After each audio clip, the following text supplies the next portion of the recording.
Inside at last. Welcome, fellow Teffers, to Inside at Last, the one and only thief-dedicated podcast. My name is Alex, and I am joined by Nex today. Hello. Hey, guys. Hey. Psychosis is, we don't know, he's lost. Maybe he will jump into the episode during the episode, but that's not so important. Way more important is our special guest today. And I don't think he does need a big introduction, but it's FireMage. Hello. Yes, that's me. Yeah, and he will talk in that voice during the whole episode. No, thanks for joining us. We hope you are fine. Yes, of course. You need like those echo effect on the mage voices, you know. That would be amazing. But I can edit that later. I have the effect. Perfect. FireMage, and FireMage is here for a very good reason. In the last episode we covered the winner of the last thief TMA20AC. It was Random Marble Man, and now we have you here for your amazing mission, Builder's Paradise, second place in the ratings. How are your thoughts on the outcome of the contest? Well, I must say, I'm pretty impressed to be that high in the rating because there were many good missions. For example, I really appreciated the Into the Ode by Frinks and Marbleman. And the Feast of Pilgrim, well, it really deserved its place as well. And the many other missions were also very good in manual quality. We already had a very good contest, so I'm second, but I could have been third. I wouldn't be disturbed by it. Really, anyone worth it being high in the ratings during the contest. Yeah. To your thing, I think it was not very surprising that your mission was up there in the top 3. I think most people already predicted the top 3 in different orders, but I think that was one of the top missions in many ways. As we said, like every one of the top 3 missions deserve to be first place for different reasons, and I think you're also no exception there. Yeah.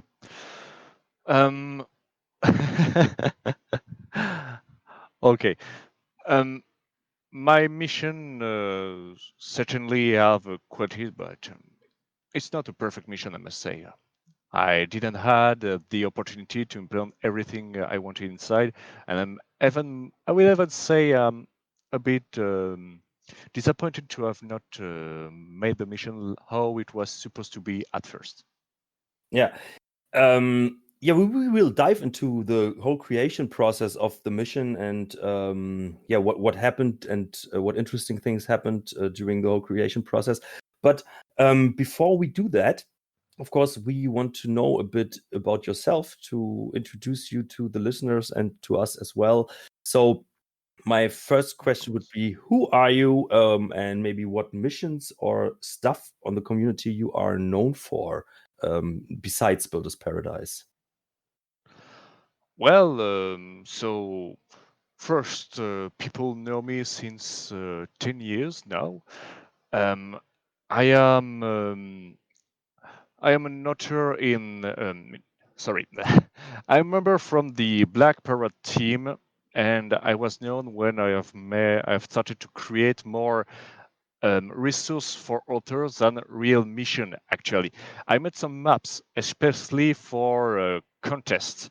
I've started with very cheap mission, very beginners-like ones, and I think my first mission, which made me a bit more known, was Evil Thievery for the horror contest about 5 years ago now, if I remember correctly. Oh, And maybe. yes, maybe it was fifth place at the ratings. DRK were the number one with a better tomorrow. I don't know if our listeners or you remember this mission. One of my favorites. Yes. So I was there during the contest. I was completely beaten by every entries, but it was the first mission where when someone sent me a private message to tell me, "Now, guy, you are doing your first good mission. Carry on, and you will be among the best authors."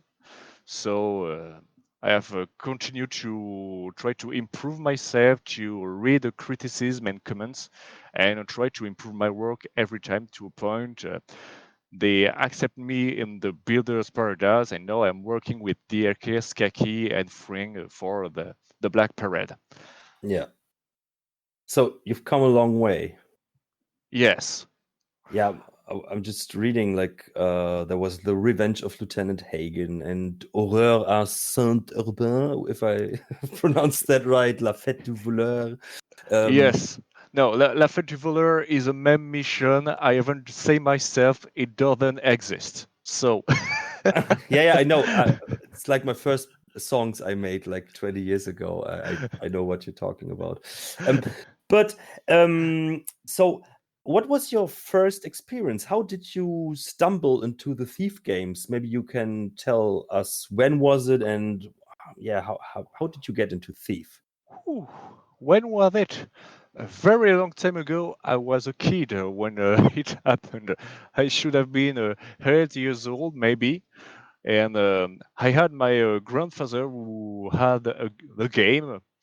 Among the mini game I was playing on his computer, there was Thief, the Dark Project, and I just tried out, and I really loved the game. And I got completely shocked and traumatized by the zombies the first time I saw them. Then I have completely scared by hammers. I was about to completely forget about the game before I retried it when I was a teen, and then I have interested myself into modding, and at the end, when I've discovered drone and the entire Thief community around it, it's when we could say I've really discovered drone and fan missions. For the game itself, it was a long time ago, and at different times. I've rediscovered the game several times through times, but it was Thief, the Dark Project, the original one, not even Thief Gold. Yeah. So it's we always ask this question, but I guess for you already answered. If we asked you Thief 1 versus Thief 2, what would be your answer? Well, nostalgia will say Thief, the Dark Project. Thief Gold is fine, but the new mission were worse than the Thief, the Dark Project. In matter of visual, it's better, but I prefer the Dark Project. I'm out. I can't do this anymore. Every time. No, I do like Thief 2, though. Don't worry. Yeah, it's okay. It's like the second child, like it's okay. we also love you, even if you're not successful. It's like which one do you love more, Thief 2, and then but I love Thief 2 equally.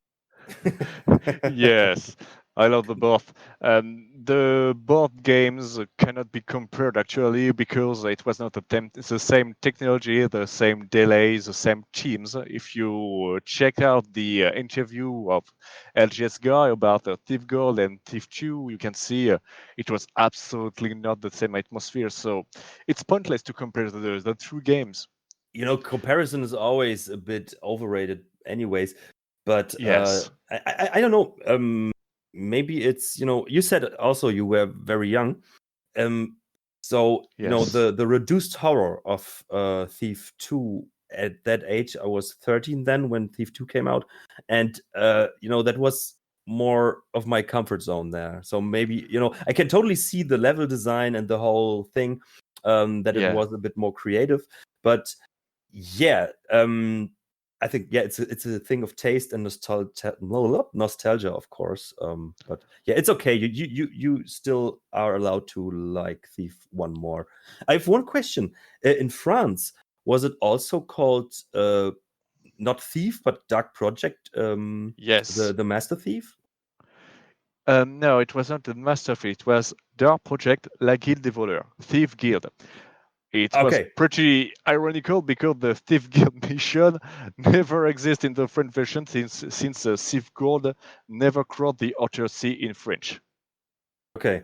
No, because I always thought Yes, that in German it's Die Master Dieb, something like that. the Meisterdieb, the Master Thief, yeah. But it's Yeah. interesting that they changed the name for European markets because we could not pronounce thief, you know. Yes, we could say thief, thief. It would Yeah. have been pretty strange, indeed. Yeah, but yeah, it's interesting that that your grandfather actually had the game on his computer and you played it there. That's new. You know, last time with Pukey, we had her dad was giving it to her, and now it's your grandfather where you got access to the game. Pretty cool. Yes. Now we're missing Yeah. brother, and we're done. Yeah, that's the thing we want to achieve. That's the criteria.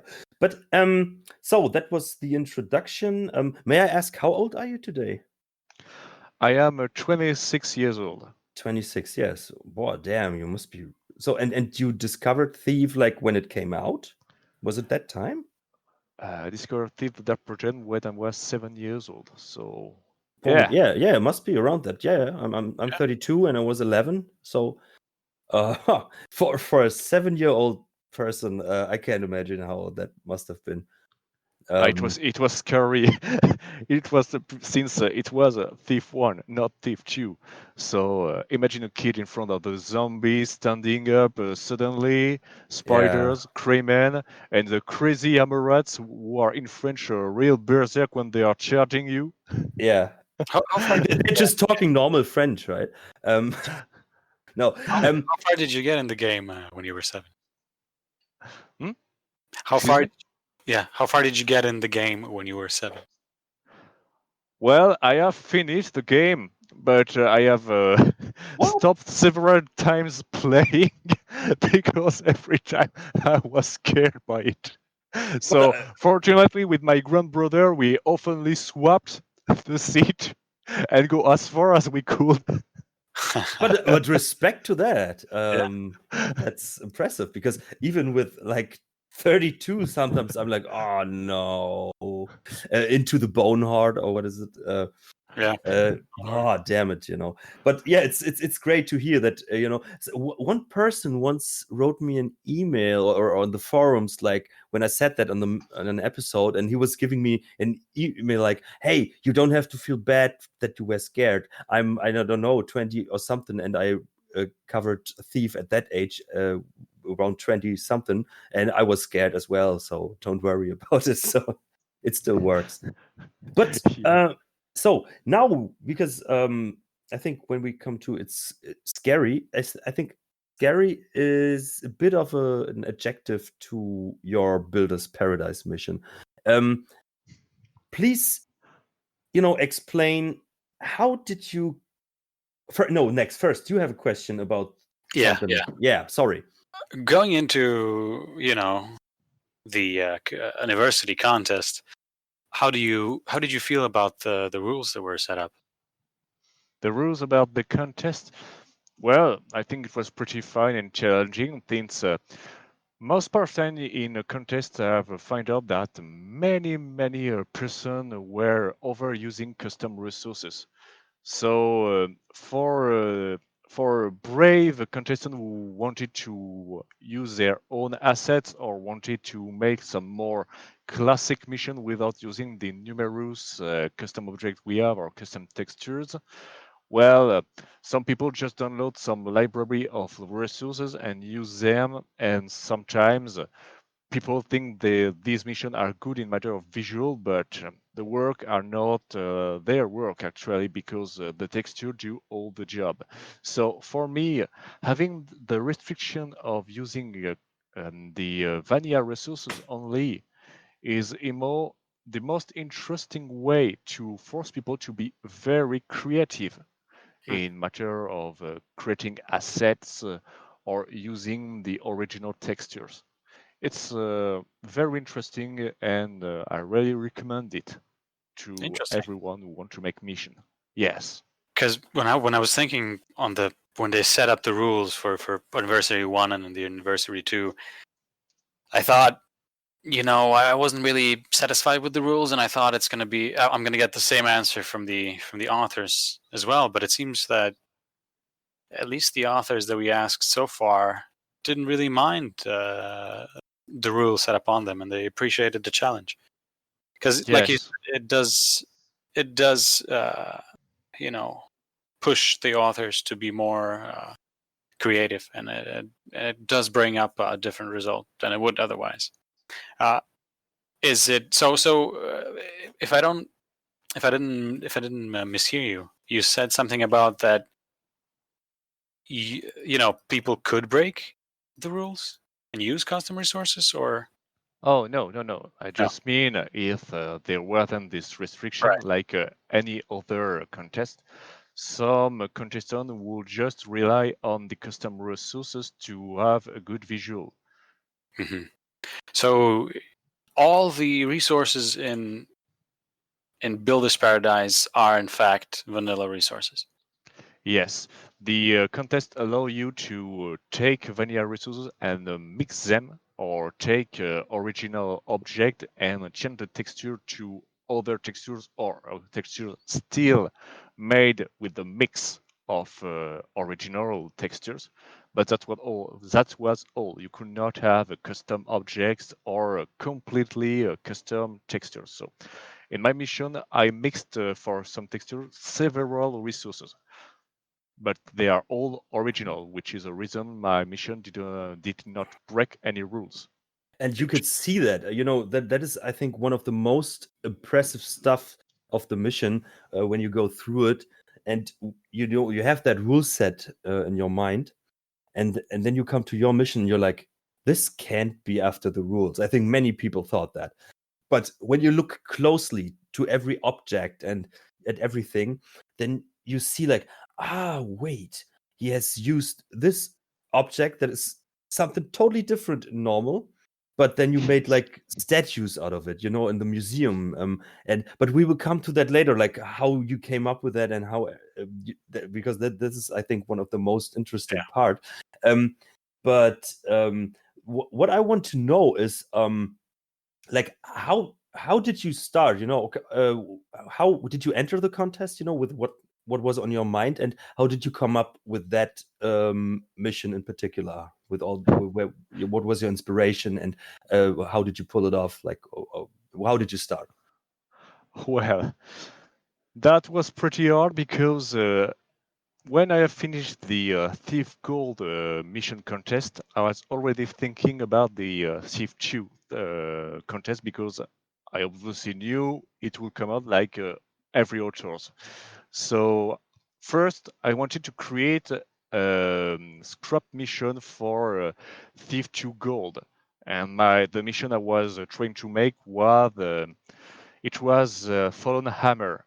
The plot of the mission was actually a mission between not Casing the Join. It was just before Sabotage at Soulforge. It was happening there. Garrett just was exploring an ancient Hammerite compound to find information about Karas, to stop him. And then certainly it was after this mission, Artemis came and say, "Hey, Garrett, you found a plan, but it's worthless because Victoria has attacked Karas," and then Soulforge starts. But during the creation of the Fallen Hammers, in matter of concept, of course, not resource yet, with my teammate, because we planned to make it as a team before, we found out we had IDs on our sides, and Fallen Hammers was a bit too blurry to make this mission, so we decided to make our own mission. This is the moment Friend has decided to make Into the Old, and I I was still stuck with the idea of the mission around the sabotage at Soulforge. I really wanted to make some Hammerite or Mechanist mission, and this is a moment I thought about this crazy dream we all had. What if Karos won? And then I have started gathering several resources, and I have started to have intuition and follow my imagination to use some object, create texture, write the plot down, and start building the mission. Okay. Because I think Psychosis said it, and we agreed that this mission would have actually been the better Soulforge.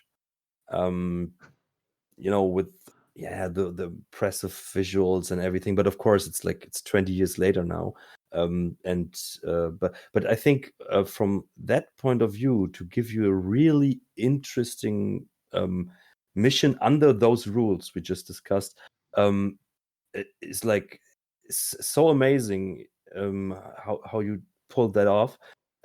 So it was your idea, if I got that right. You wanted to have the setting like, what if what Karas has won, you didn't actually kill him in Soulforge, and now it goes on, and that was your basic thought, and you started from that, if I get that right? I'm pretty touched when some people say my mission is a better Soulforge.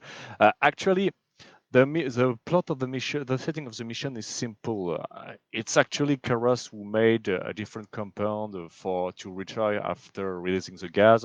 Since Soulforge is a place where they have made the masked servant, it was a place created to destroy the world. The Builder's Paradise was his number 2 phase, the place where he will rebuild the world and not destroy it. And then what happened in Soulforge to end up with the Builder Paradise? It's simple. It's just the beacon Garrett has created. Karas has detected it, and he has disabled it. So the sacrifice of Victoria has been pointless, and Garrett just had to run away. And then he had to come back later to stop Karas without he won. Yeah. So, from a player's perspective, it's like, okay, you read the title, The Builder's Paradise, and this, for me, already was like a very interesting title because it's very simple but very effective. So you think like, okay, this might be like a utopia or something like heaven or whatever. What will come? So, how was your impression on that? Next, what did you think when you read the title first? Me, Well, when I read the title first, my first thoughts were, I'm not gonna like this mission. Just honestly, Yeah. myself, I'm not a fan of anything that goes with the factories or too many, too far into mechanics because everything is made of metal. Not really a fan of that. But I remember the day when I was talking with Alex about the missions that just came out, and I was asking Alex like, which ones are the best one. He said you gotta try these 3, right?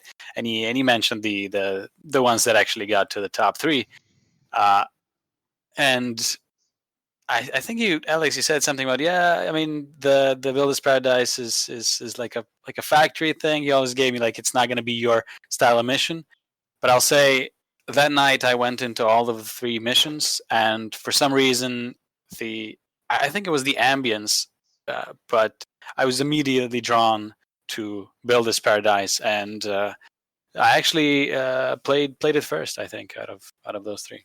I remember it a bit different because I told you that you need to play Builder's Paradise for that reason, for the whole atmosphere, for the whole experience. I also told you that it's really hard, and even if it's mechanists, I think many people don't like mechanist missions, but this one adds so much to the table that you're like, okay, I eat it, because there's way more. The dessert is great, and everything, maybe I don't like chicken, but this chicken is good, that's so because when you first enter the mission, it starts really simple, and really effective. You are just in that. It looks like a factory compound, and then there's just like a child of Karis standing next to you, and you're like, what? But it's not alive or not activated or whatever, and then you are in that half destroyed, not very I don't get it, populated area. Yeah. And first you wonder, like, oh, because that was my first thought. Okay, it is a factory mission. That was okay. It looks like that, but it actually not. But the first sector is so intense. The whole atmosphere with all the noises, all the sounds that are around you, and steam coming out of pipes, and there's water flowing, and there's so much going on. And then there's a spoiler alert, by the way. Then there's that man hanging. You can hear him screaming right before you enter the room, and then he just hangs there at the staircase, and this already sucks you in. But it totally gives you a wrong idea of what's to come. Was that your idea? Was it like, okay, you want to have like almost the opposite from the rest of the mission at the beginning to fool the player a bit? Well, the beginning of the mission is just to make things clear between me, the author, and the players. I want to tell the players, no, this is not a place for living. This is a place of death and horror. Okay. But that first area there, that was. I mean, I was always comparing it to Soulforge, but I think Soulforge in comparison with this one was too bright, right? This one at the beginning and even throughout, it's like you said, because it's not a place for the living. What Karis is gonna do there. It offered enough shadowy spaces that it's gonna get a lot more hostile towards the middle and the end. But at the beginning, I started to absorb the atmosphere, and I kind of felt at home because I wasn't threatened. I could always hide. It was a nice place to start. But I played on normal, of course. But were there any enemies in the first area? For me, not. No. Let me think. It's completely peaceful. The cameras, the tunnel area has absolutely no enemy, not even cameras. Really? There's one camera with a turret which throws saws at you, but it's not on your road. It's only if you're exploring the place you will meet it. Just nearby, spoiler alert, but people are already aware we will spoil the entire mission here. Yeah. The only threat at the beginning of the mission is actually the secret tunnel you found, where you have a mechanist worker cut by a turret with the armory key next to his body. Oh, yeah. Mm-hmm. This is the only threat you met at the beginning of the mission. The rest is just environmental threats, such like diving into the water and getting grinded by the gears. Yeah, that I was just wanted to say that is one of the deadly things. But still, you don't know what to expect, and this has a very horrific atmosphere. But I still wanted to know. But was it your decision? Like, okay, you said you wanted to make things clear to the player and between you that this is not a nice place, but still the contrast to the rest of the mission, when you then finally enter the builder's paradise, is totally different, from the atmosphere, from the color and everything. But was it on purpose that you made this part more like grayish red looking? And then so to fool the player a bit, like, like, hey, you have no idea what amazing architecture you will discover in the next minutes? Well, fooling is not the right word, I would say. I'm not trying to fool the player. It's more to make a comparison. These tunnels are hammerite technology. This is a very old part of the compound. Yeah. And as you can see when you're taking the elevator, you can see a hammerite symbol at the top of a blocked door with bricks. So Yeah. you can really see it's the ancient time. It's a remains of an era which is over. And the era of hammerites was working machine, but not beautiful machine. This is the entire idea I tried to show during the entire mission. Mechanists love the builder and they want the machine to work by themselves, so they want very beautiful machine. They want bright areas. They want clean areas. While Hammerites were living in dust, dirt, and rust and dark. Yeah, there's also that little secret room where there's still some I think a Hammerite banner and a Hammerite statue that Yes. is lying there. Yeah, I think that is something a lot of people do when they have they like to show the transition again, or what was in the past. And yeah, I like that, that you could find it. It wasn't put on your nose, it was you had to find it, but it's always nice. I once said it in one episode, like, we all hate the mechanists, and when you finally see some Hammerite relics or anything like that, you're like, this feels way more comfortable. Back when those Yes. guys were in charge, things were nicer. Yes. And then you remember Crux left. Yeah, right. And then when you've done that part there, what already came to me is like, oh no, we will talk about that later. Knowledge of the mission, but Okay. then after you've done the first part and there's a lot to explore. Actually, I found that out yesterday when I replayed it again, and I was really taking my time, and then I discovered all the secrets. And it was not during the walkthrough I watched, but there are so many little secrets. It's so amazing how much you put into that little area. And then after that, you're like, oh, what is going on? And then you get to the elevator. And I think the elevator is a very clever choice, not just because the elevator goes in two directions. First, it goes like, let's say, 45 degrees up, and then 90 degrees up. Yes. Which I think I've never seen before in a mission, but this is already like wow. And then you again come to an area that looks totally different than the rest of the mission, and it's that red foggy ruins. Yes. The outside. Yeah. My question is, was Doom an inspiration? Because it totally has a Doom, Oh, yeah. the first Doom games feeling to me. Well, the listener cannot see it, but you can see the artwork I took as inspiration as my Discord profile page. An artwork made by Whale Oil, who's a very good artist. He made this magnificent artwork which showed the city during the post-victory of Kara's era, a place with a foggy atmosphere, a desert everywhere, and the rust covering the entire world, while some new buildings are going up with nothing but steel and gold. This is the builder paradise I always have in mind, and this artwork will really fit with my imagination.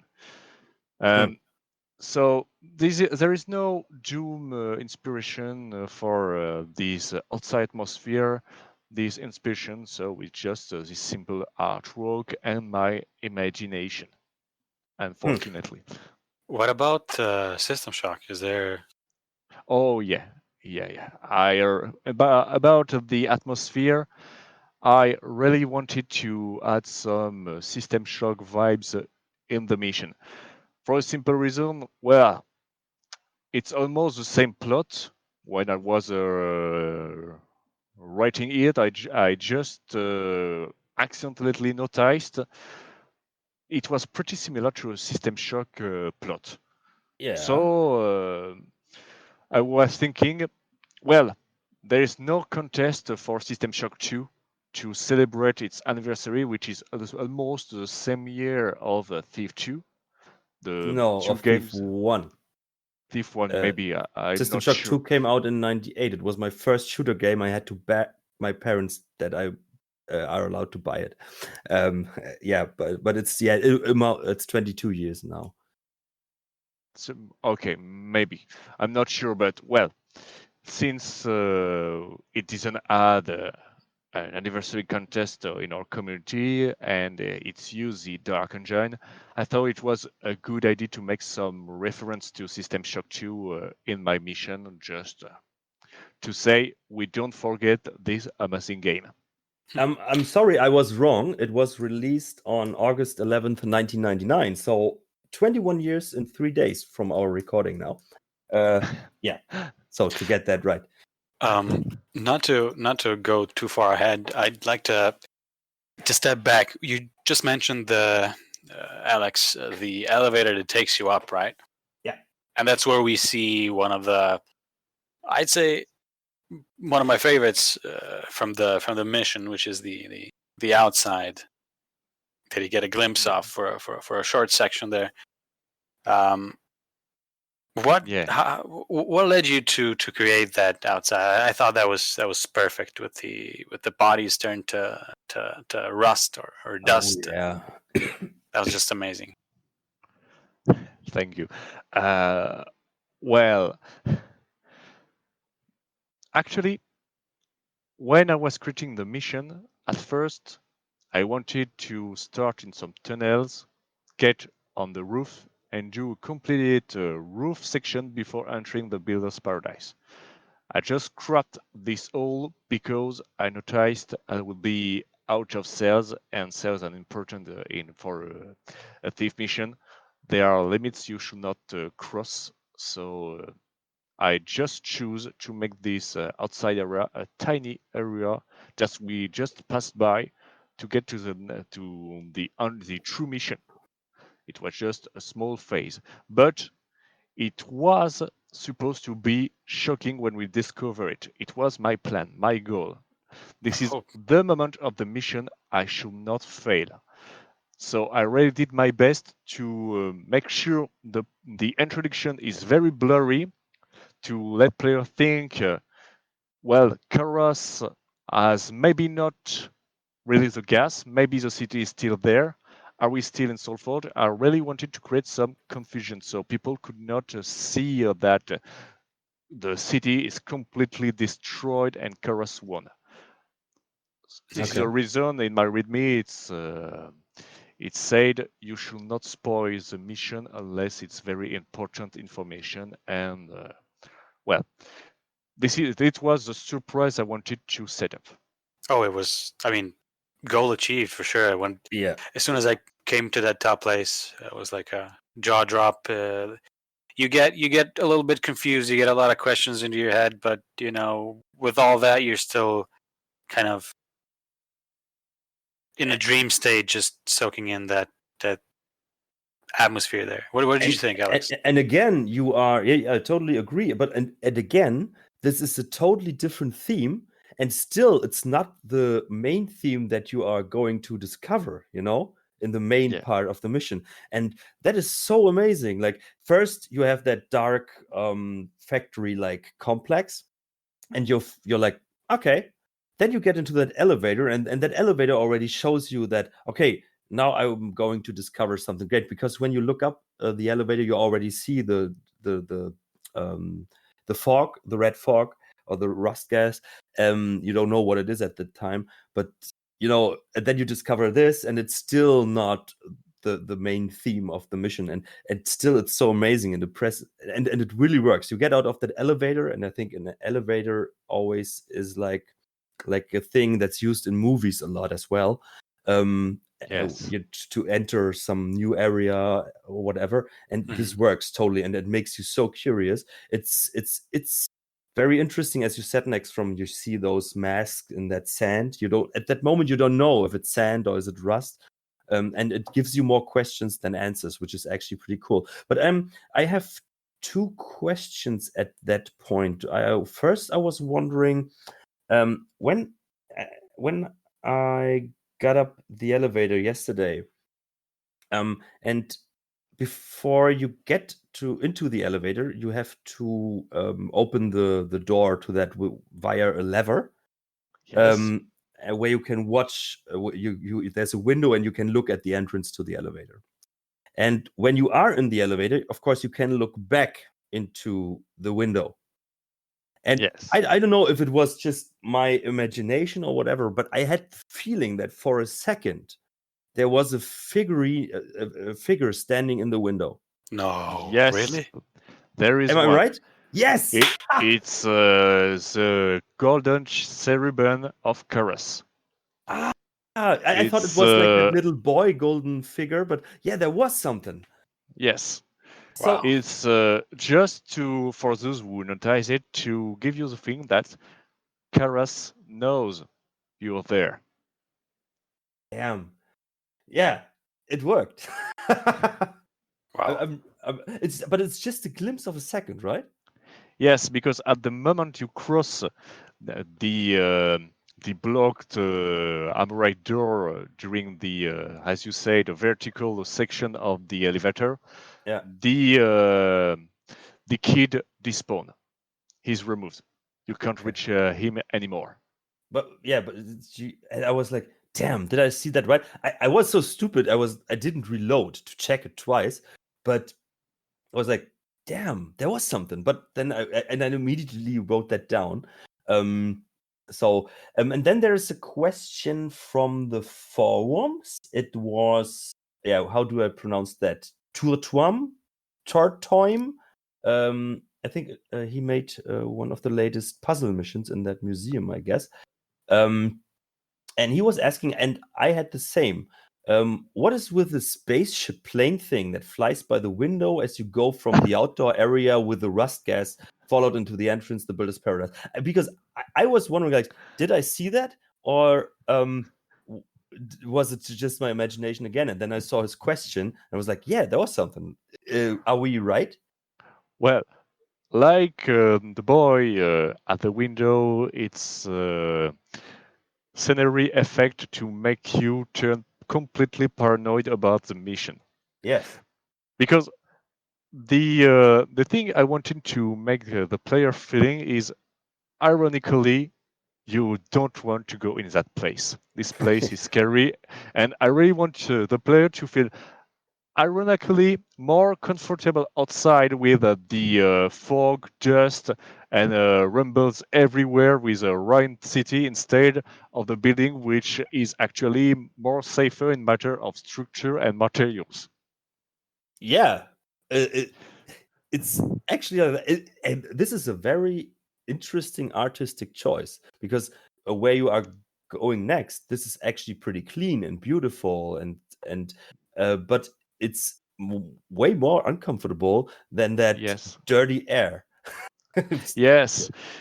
And I really made everything to make you feel that way, because when you make a player or just a visual in movies, like you said, when you make someone moving up to roofs, Yeah. and then you show him a large area where the player is at the top of the roofs, there's nothing higher than your place.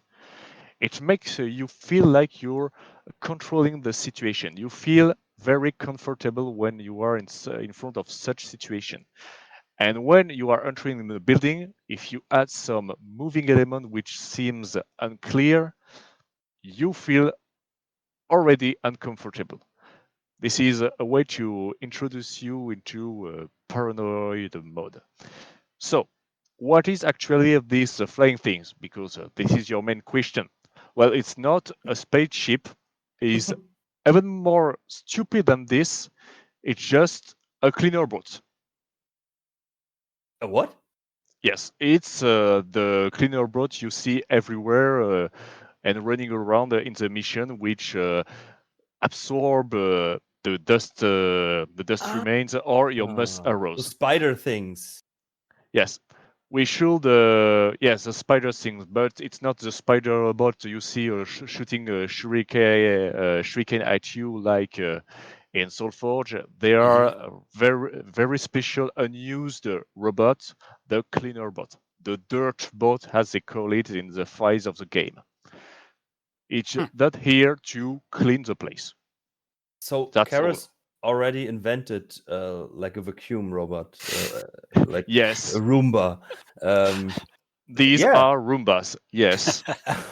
Great. We will call them in the future. We will call them that. It's Builders amazing that you Roombas. use some Roombas. But yeah, so there was something as well. It's really nice details, and they're easy to miss actually, because especially with that figure in the window. Of course, normally you would look up. Where am I going with the elevator, and not back into the window. So I was very lucky to see that. Yes. And I'm happy that it really was there and not in my head. But this is I really appreciate that you put even like those psychological artistic choices, like in movies, like what you just explained, with how people feel. That's actually true. And now when I think of it, like, yeah, that's true. I'm there. I'm at a high place. There's a lot of space actually, which gives you more. If there would be a threat, you could hide, or you could at least move. Yes. And this works really well. I really respect your artistic decisions there. That's amazing. Can I say a few words Of course. about that? I also really want to mention this because it's like it gives you time to soak in the to get introduced to the mission with the whole first lower section, right?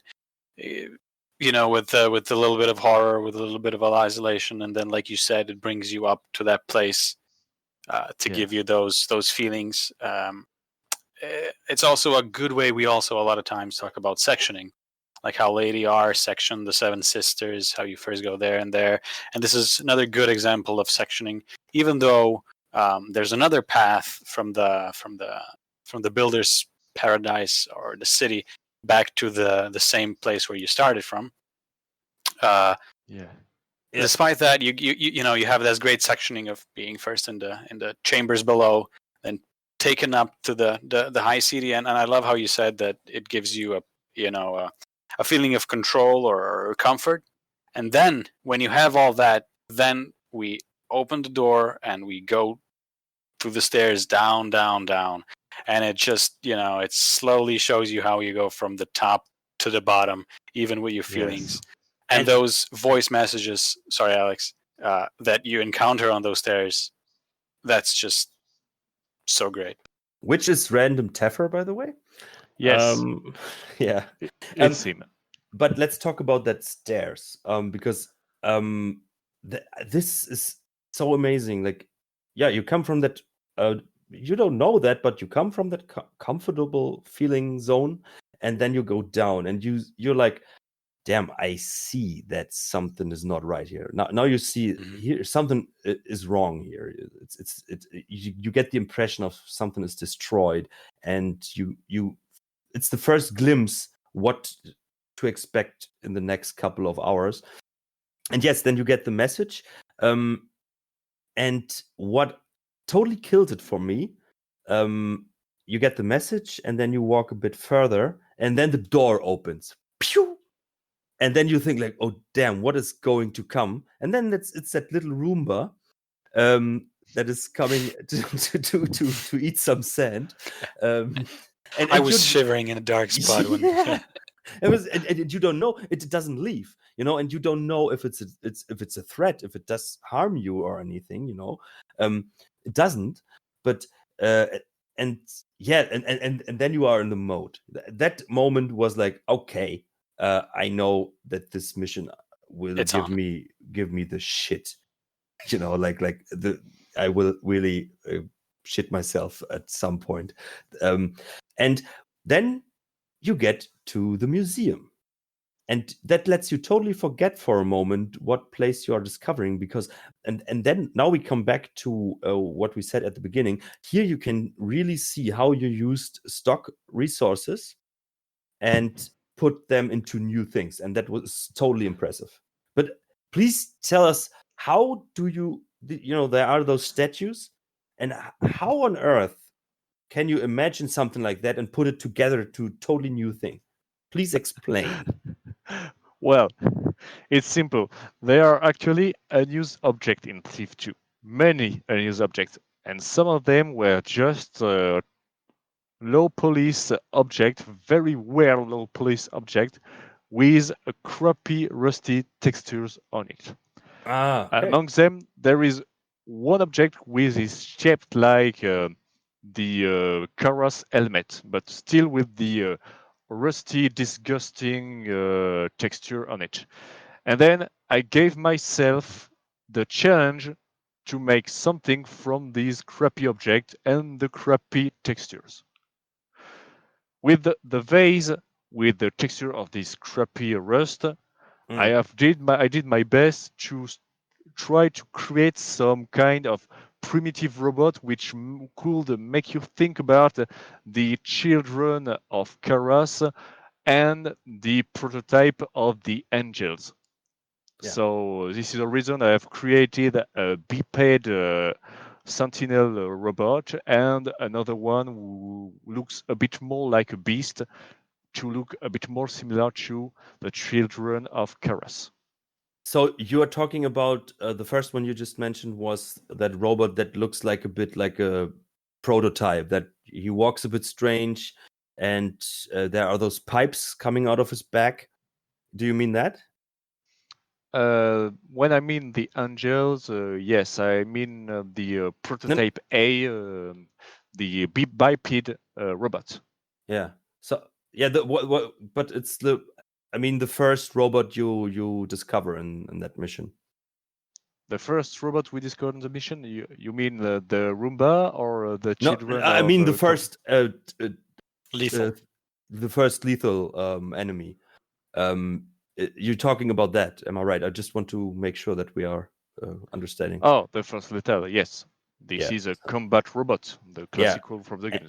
And he gives you the creeps as well. Like, and I was wondering, like, is it some stock footage that was never used by the original games, or did you put that together by yourself? But you put that together by yourself, as I now heard. No, only if the decorative robots are put together by myself. The children of Karas you met in the laboratory are just the vanilla one. They are normal one. Okay, but could you? Maybe am I talking about because no, I don't know what is wrong going on now with the. He means that the children of Karas, right? The one that you saw through the window when you were going with the elevator up. That's those are normal, right? But yeah, we're all talking about the same thing, which is the walking robot that is a bit disabled, I would say. Disabled because of the walk. Yeah, it seems like it's not a full version. It's just and it can teleport. Was my okay. You mean the guy who follow you everywhere? Yeah, and I read that on the forums. Is that Kernel? Kernel, yes, you mean Kernel. Okay, now it's more clear. Okay. Because I was a bit confused. Maybe please let me before you explain, because I'm really wondering. Because he was the first guy I always met every time, but he only followed me around at that area. I've never seen him anywhere else in the mission. Just in that area. Is that supposed to be, or because others, when I read the forums, it seemed like they were followed by him everywhere. So what is? Please explain Kernel. Let's go to him. Well, Kernel is simple. He's, as you say in the mission, you learn in the letter, when Karas has won, he came in the bitter paradise. He said, "We won. Let's make a celebration of it. Engineers, worker, keep working until you bring me all the blueprints I need and make sure all machines will work by themselves for centuries without the help of any human, and then join the party." And then Karas has gassed all his followers because girls were the first to come, but some engineers did not make to the rendezvous at time, same for workers, because they worked too hard. But some of the friends were still following Karas when they learned he killed half of the crew. while the other just said, Karas is mad, he wants to kill us, we will fight back. And the general of the one who was still following Karas is friend Colonel. This is the reason you hear his last recording in his laboratory. And Colonel has chosen, as you can read in several books, to turn himself into a deadly weapon to chase any enemy of Karas. So this is the reason Colonel is in the laboratory, is crawling everywhere and trying to chase you to eliminate you, since you are an enemy of Karas. Interesting. And the guy is not stock. It's made from the mask servant. Karas model with a different texture made from a mask servant mixed with the web guy you see in Thief Gold. And with a zombie-like animation, right? Yes, a zombie-like animation are just zombie animation mixed with if I remember correctly, the Tree Beast animation. You can mix the motion set by using correctly the keyword in the object properties. Okay, so because I wasn't sure if that's kernel, whatever, because I discovered the actual enemy in person before I read about him, so Yeah. I wasn't sure if that's him, but then I got the teleportation. I saw that, and then I was curious because I read it on the forums, and I wasn't sure. So now it's clear for me, at least. So very, very interesting, and he looks so amazing. And what I like about that area as well, the laboratory. There was one moment what I really liked. I mentioned that in the contest episode. That little moving piece of meat in the sink. That was so amazing. It was just simple, and of course it's ugly because it's the Thief engine, but it adds some strange humor and horror at the same time.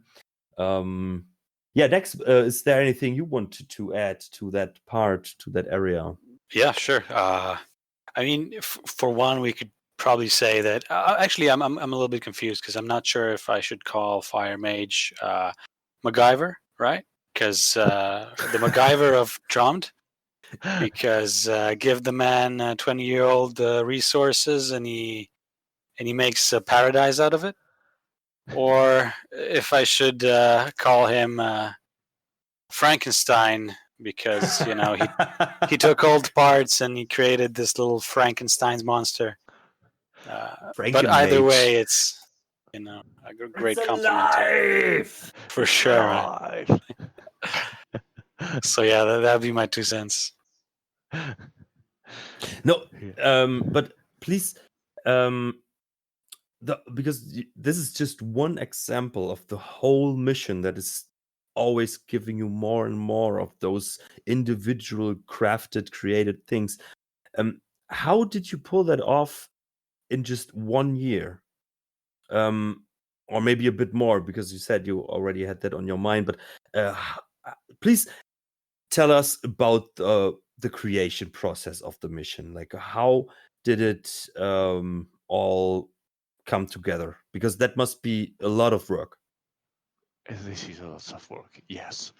So first, what I did was immediately training myself at architecture. The first room I made in the mission was the path from the beginning of the mission to the church. This is, you can even see the prototype of the mission in my YouTube channel on the tutorial I made to explain authors how to make the mechanist clock working. You can see it. The place can be recognized. It was the moment. It was at the very beginning of the mission. But okay, so first, as I said, I'm at the beginning of the mission. Then I've started the most complex architecture of the mechanism to find the style of the mission.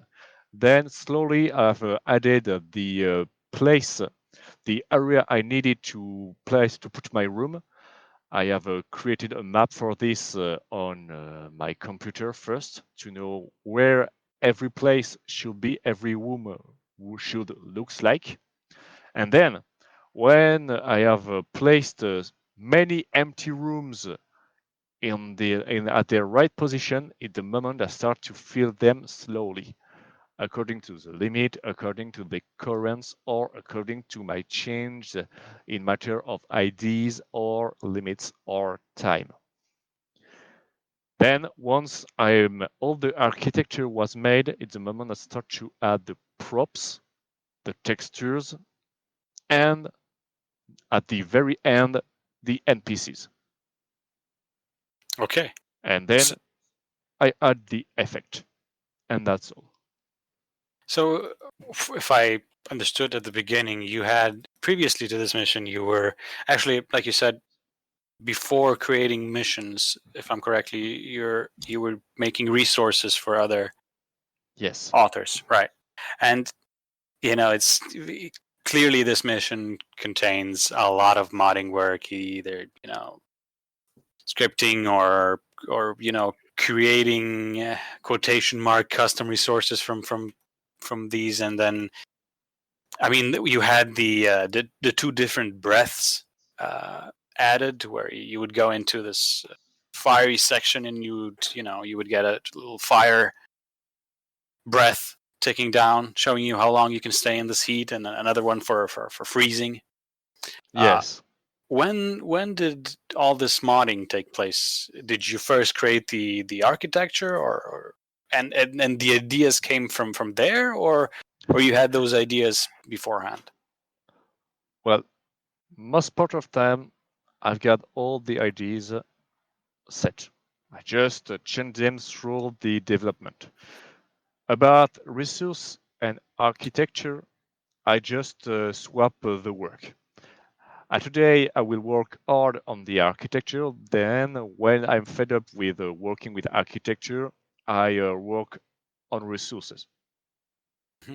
Unless I really need resources, so I can do what I need. For example, as you can see there in the mission, there's many fancy texture, fancy styles of Art Deco. You can see many type of the original texture, but in gold and bronze and brass style. These were absolutely needed, so these resources were made first.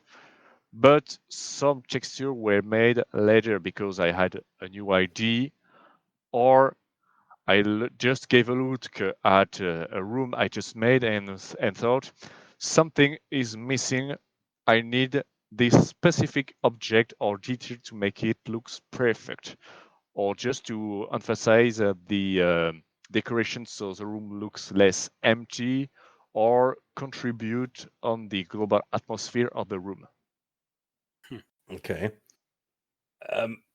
What impressed me so much is there are so many unique elements. Like there's that heated room where you have those that's that heat meter.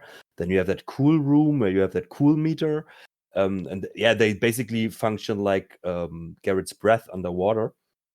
But Yes.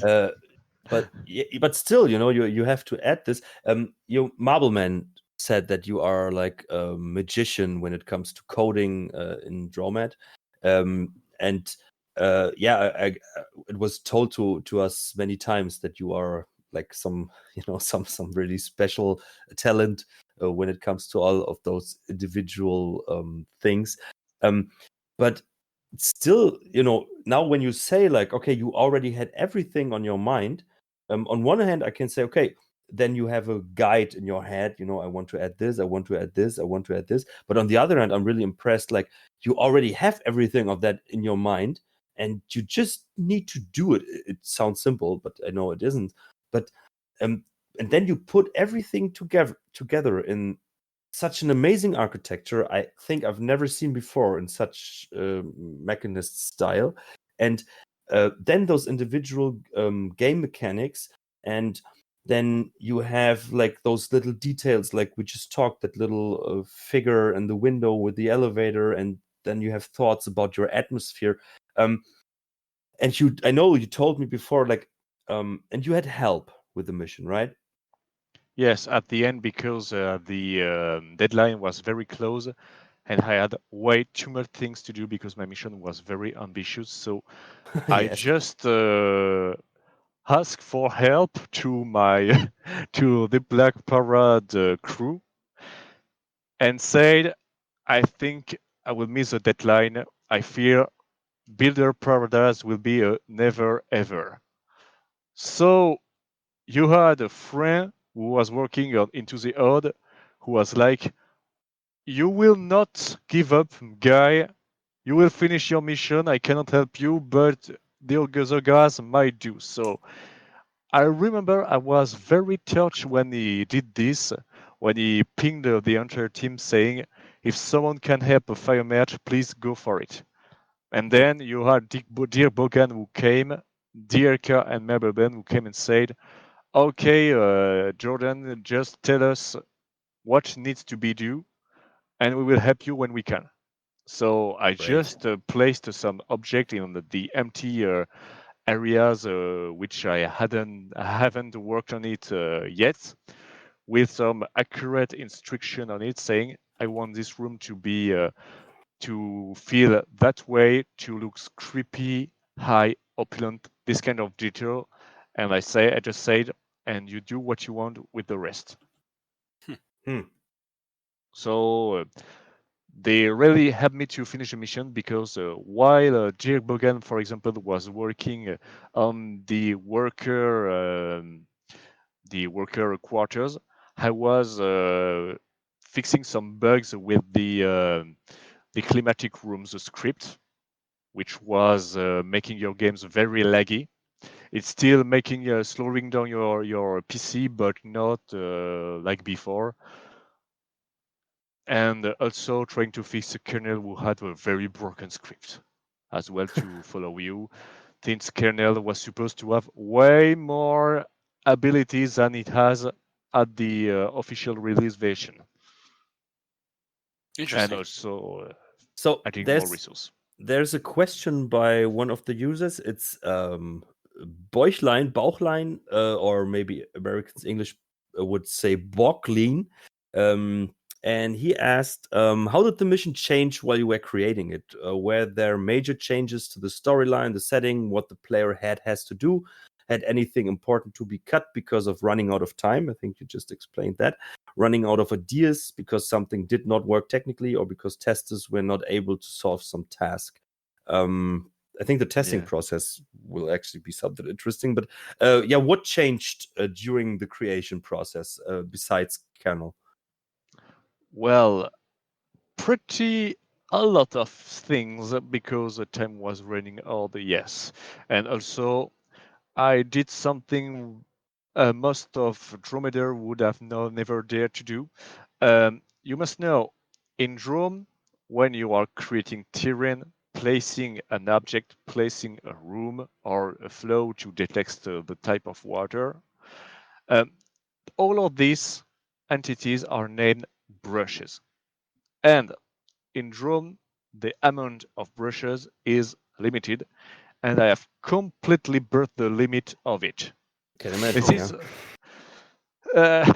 so I have cells, so I was theoretically able to make more rooms, more details on my architecture, but because I have too much brushes, Drome refused to generate the new terrains. So I had to deal with what I got. So I could just add objects or add rooms.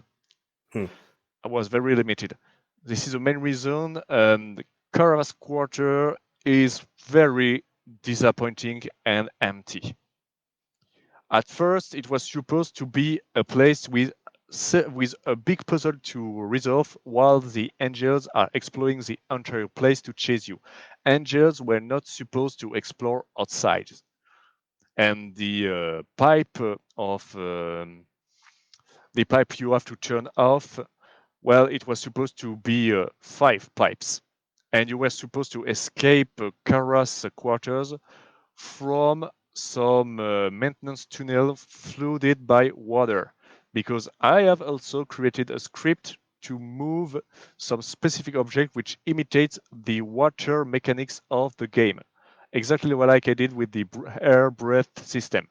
I have copied the water mechanics just to have moving brush which behaves like water brushes. Unfortunately, since I was unable to create these tunnels, this is the reason I have to change a bit the goals to get the same ending, but in a different way. This is a major sacrifice of the mission. The other sacrifice were just scripts I didn't have the time to finish. For example, I had on the workbench a script which make object movings like limbs to imitate how the NPCs are working with mesh in the game. Among it, you were supposed to see some mechanic caterpillars chasing you and trying to kill you with the You ability. mean? Do you mean it's the caterpillars? Is that one with the camera like above that opening door, right? Yes, You mean in the those? Yes. remains of the caterpillar. It was supposed to be a working enemy. It's just Damn. because I was unable to finish my script, I just put it there as a decoration. But normally it was supposed to crawl on the floor and chase you, and maybe being able to walk on some surface, like wall or sailing. I know how to make a script of that, but I didn't have the time since it's a very complex script to set, since I have to cheat a bit with the pathfinding to force the entity to find its way and go to the player. You Wow. are a genius. Yeah. You know, I'm happy that you couldn't finish those caterpillars because they would have freaked me out. But but you know, when I think I first saw it when I was going through that secret passage. You know, normally you enter through the museum, but before that you can get to different places with some secrets, right? And Yes. there you come from above, and then you see that thing. You know, I think you're climbing down a ladder, and then you see this thing, and you're wondering, what is that? And then, of course, I imagined, like, damn, hopefully this will not crawl around here somewhere. Hopefully this is just decoration. But yeah, you know, that how you said that it was planned. Damn. I'm wondering, or yeah, please go on first, because there's so many thoughts just in my head. But yeah, please go on with the creation process. Like, what changed? What? Sorry. Well, there were a second enemy scrapped. You can see it as an Easter egg if you survive falling from the into the endless fog void in the outside part of the mission. There is some how to say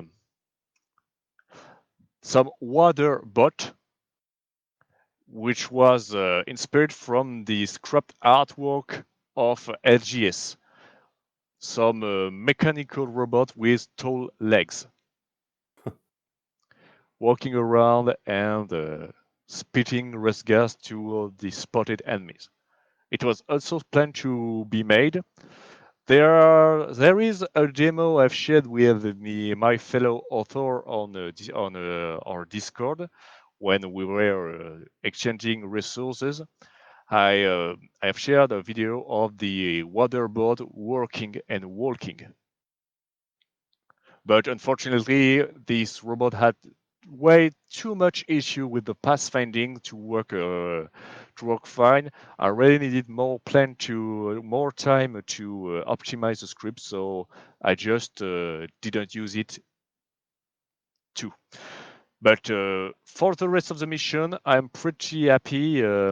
Nothing has been changed. Nothing has been scrapped. All the room I wanted to place are there. It's just they are maybe not looking like what it was supposed to look like at first.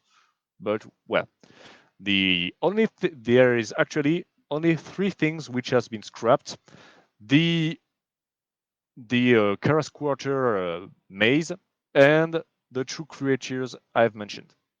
The rest was in the box and in time. Interesting. When I was working on my mission, I found that I was often surprised by the object counts used or the cell counts used, and I had to make revisions somewhere in the map to get enough of the cell count or object count to finish, let's say, another area that was important for me, just because I couldn't do them all in the amount of detail that I wanted. Is this a problem that you faced throughout your mission? The object count? No, because as between authors, we used to share some information how to optimize to have the highest account of IDs for the mission inside the game system or inside the mission itself. So I never met the limit. It was all fine in matter of object account. I have really optimized as much as I could to don't face this issue, and it pays off. Okay. Interesting, because well, when I'm thinking about your mission or the mission from Random Taffer and Marbleman, they said that they hit the limit for cell count in that mission, but it seems like your mission could. It feels like it's like twice as big, twice as many rooms and all that. Would that be because of the optimization then, or do you think? It's optimization. Cells are just to display your terrain, and there are some techniques to optimize the cells consumption, and I really abuse of the optimization. But there is a price to optimize the cells count. You need to use more terrain brush to give shape to the terrain, and this is the reason I have burst the brush limit of drone. The brush limit, fortunately, do not affect the game. It just affects the drone. Mm-hmm. So this is the reason I cannot add more terrain, despite the fact I have many cells saved because of the optimization. I have 1,000 of cells available, but I will never be able to use it because of the brush count trespassed. All right, interesting, because I did a lot of things in my mission, and it was, in the end, I just had to scrap every stair there was and just made slanted surfaces to save a little on the cell count, but I was nowhere near brush limit. The secret to prevent cell limit issue in drone is avoid cylinders. Cylinders are your worst enemy in matter of cells count. If you look at my mission, I almost use no cylinder. Very rarely. Most of my cylindric shapes are made with wedges. Tons of wedges. So you'd say that, if I made let's say I have to make a pillar, and it's better to make it with like 6 brushes containing cubes and wedges than use 1 cylinder. Well, simpler than that.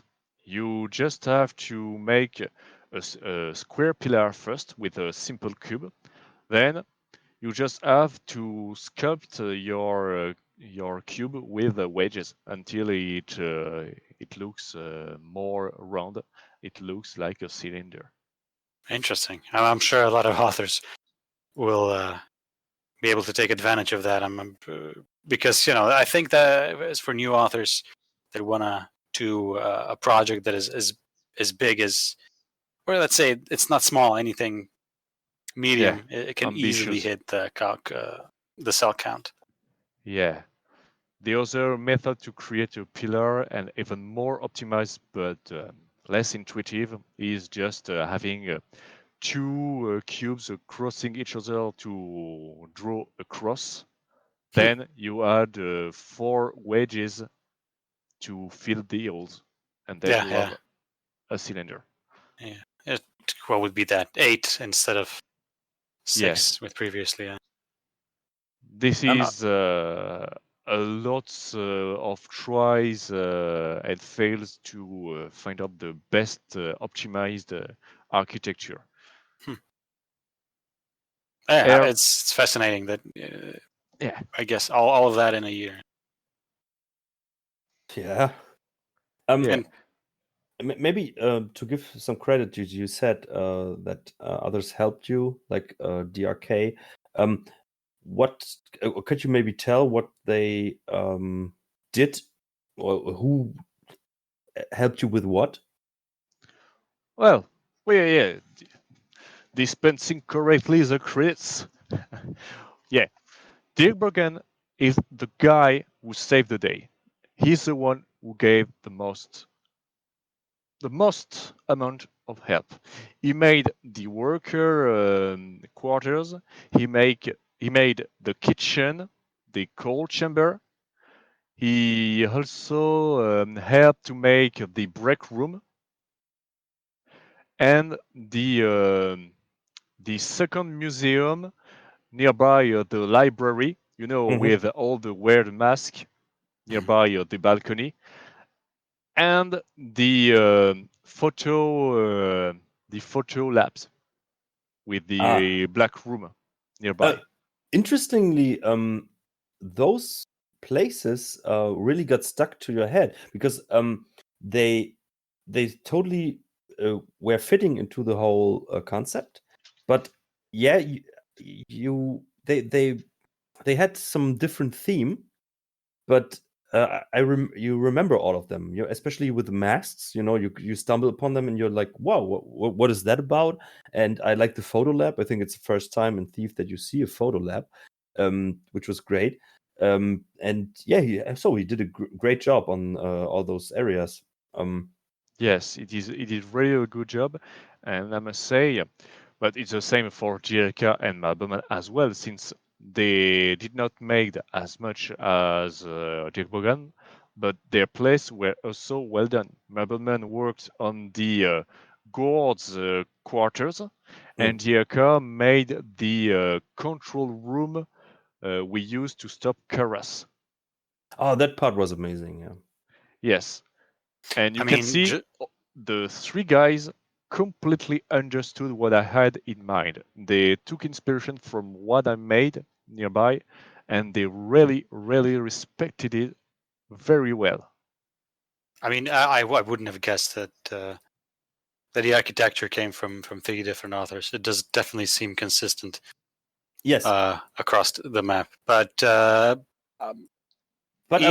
might say, sorry to interrupt, but I might say that all the places you just described, the individual people did, they are stuck to your head. Like they are different, but not in a bad way. They totally fit the theme, but they feel fresh, in my opinion. So yeah, really great work. So salute to Dirk Bergen, Marbleman, and DRK. Yes, they really worked efficiently. Yeah. And the architecture. We mentioned a couple of things already, but the architecture. There are a couple of spots where the use of the cog in the architecture, and then I know that the kitchen area. Is that the kitchen area? I think above it is that place with the masks, like a little museum where you have the opening above the kitchen is a cog area, and even there's an opening for the room that's above it. So you have like a, I don't know how to say it, but it's very. Yeah, you mean the numerous place shaped like cogs? Yeah. And it's normal because I really made it clear when they join the fight, we are creating a place made by true builder lovers. The guys who made the builder paradise were mechanists, very, very, very trustful to the builder and Karas. So the cog was an obsession.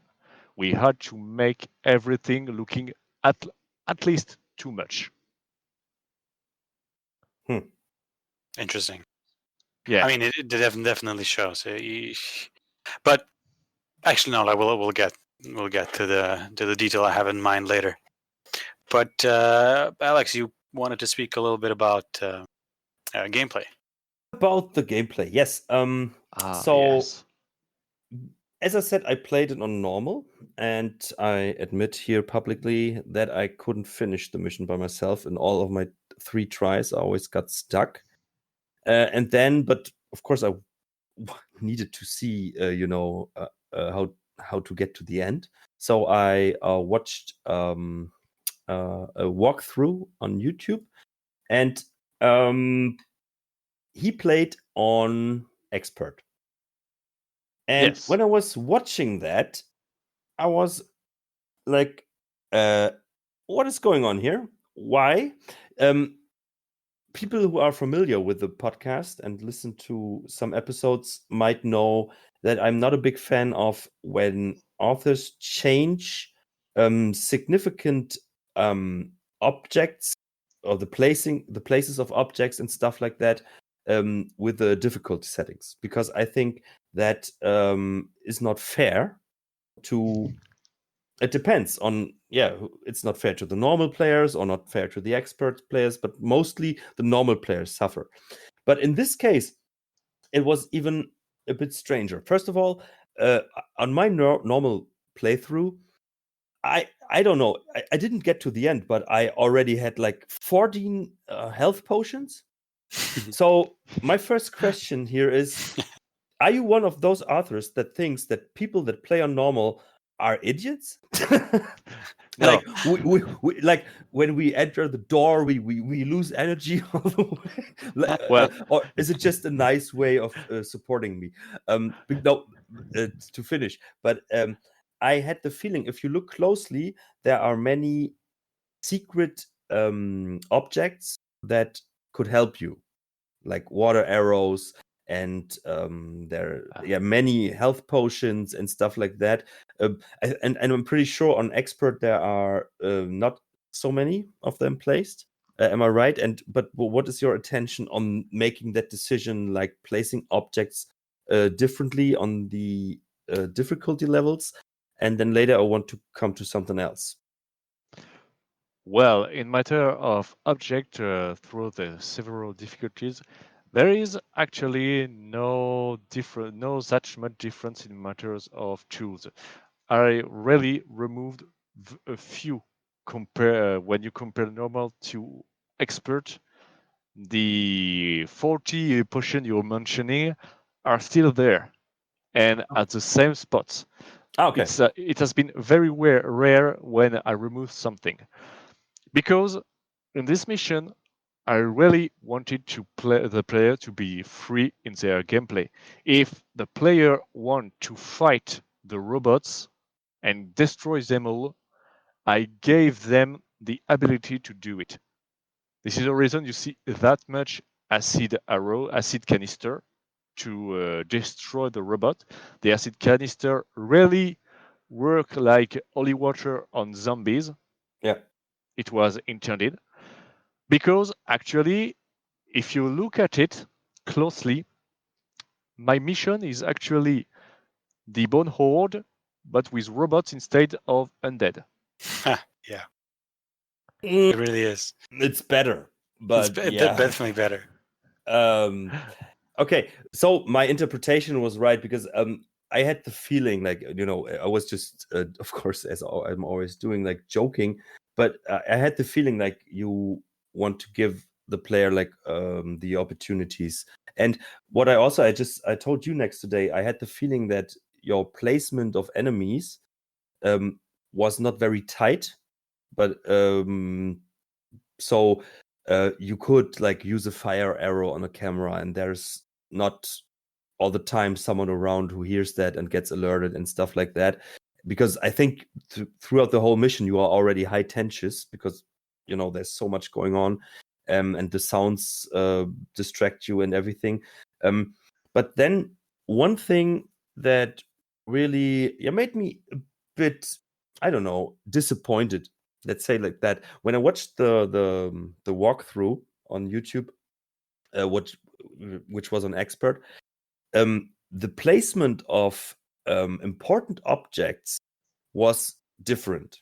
Like one of those crystals, for example, when you go to the heated room, where you can only stay for a short time because your heat meter is going down. And for me, in my normal playthrough, there was in that box where you that you have to open. Flash For bomb. me, there was only was it a flash bomb or Yes, it's a flash bomb and a nil potion, if I remember correctly. Right, and on Expert, there's a very important crystal. Yes, the And reason is simple. The reason is simple. Actually, it's pretty much the invert. Since it's not in normal, in hard as well, you don't have the goal to find items. The optional objective to find object to make the ritual with the eye is not present. The eye do not exist in hard and normal. This is not the goal, so those are pointless. But I could not flood your inventory with pointless objects. So instead of having empty places or pointless area or pointless objects, I just decided to make that this key item just vanish in hard and expert and are replaced with tool or loot. So this way you can still explore this area and get rewarded for your curiosity. Not to fulfill an optional goal, but with some tools or loot. I'm a bit divided on that. Yeah. What would you have, Alex? Because yeah. I think that a normal, to do that is still possible, and actually, that I didn't have that on normal. This goal, it made me stuck a bit more because I didn't have an orientation to what to do next. And if I would have had those crystal thing, I would have more goal. It's always about goals, and if you at the moment don't know what is the big thing to do next, but okay, I need to look for those, and it gives me something to do, and for me it was like, okay, now I'm a bit frustrated, I can't achieve the main thing, but so I don't have the optional goals maybe presented to myself, it's distracted or didn't distract. I don't know how to put it in words, but do you know what I mean? Like yes, the expert goals would actually have helped me to have some orientation or to have some little goal to do. You know what I mean? Yes, I know what you mean. Actually, it's true. It's something I never thought about, which is the reason I think it's important to take criticism and read comments. Because, actually, you mean because you didn't have the special key items, you had a bit too much freedom. Then it means you explore the generator room with the overheating atmosphere. You pick up the flash bomb and the potion at the risk of your life, and you find out this room is pointless. It's just again some tools. Unlike someone in expert who will think, oh, okay, it's the purpose of this room is to hide a key item. Especially with that special surrounding, with the special mechanic with the heating system, which is amazing. And then I was like, okay, for me, it felt like, okay, he had this idea for the room, but he didn't have a purpose, for the room, Yes, I completely understand what you mean now, and it's true. It's something I never thought about. I admit it. The fact, yes, there is no keychain in the room, so you really feel like you wasted your time. Yes. So it's health potion number 14. Yes. But here's a question from one of the forums. It was where is it? Is there maybe it was by Michael A. What is planned to fix, change in possible subsequent versions of TVP? Do you think that you will maybe make a revision of the mission and maybe change things? Is there maybe an updated version coming without time pressure and everything? Well, I think I might certainly try to optimize a kernel to make his gameplay more fun, because I was unable to do what I planned to do first. Because originally, how kernel is supposed to work? Well, it's supposed to spawn once you have read his audio message. It chases you in the laboratory and try to strike the player like a regular zombie. But then, when you find Irina's ledger and find out your next goal, which is turning off the privilege of the Karas and getting a memory crystal to change the attitude of robots toward Karas and the angels, well, kernel at this moment of the mission is supposed to work differently. It's supposed to follow you only in places where you set a robot or an angel to alert to. Mm-hmm. If you don't say alert anyone, it will just patrol and move randomly all over in the place.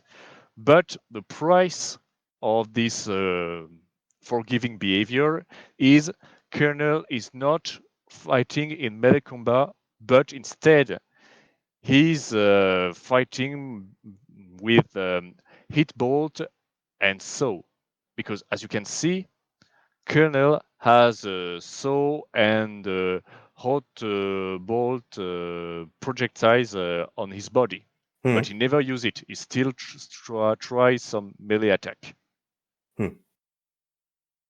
So that would be something you would actually love to put in there. Yes, that's a thing I would like to put. The other thing is obviously solving the soft locked I have learned about. Because I never thought anyone would be that much scared of the maintenance bots waiting at the middle of the hall, just waiting for you to say, "You need to hear the voice of Karas. Follow me." It's just supposed to invite you to go inside the room and then activate the trap. But I have seen that most of players avoid him or kill it. But killing it will just trigger all the trap in the room behind, and then you have all the turrets activated. Then you are screwed. Yeah. And the other problem is, I never thought someone would call the elevator of the throne room to go up, but not following the elevator, but going down. So the elevator cannot go down and you are stuck below. These are issues we're absolutely not expecting at all. I see. Yeah, you couldn't call the elevator down, right? Yes. But that is like, I think that's why there are patches, especially when now games get more complex, because you can't have every possible scenario, because players are so unique in every playthrough. Yes. And they do things, and yeah, that's really, especially when you are almost alone doing that.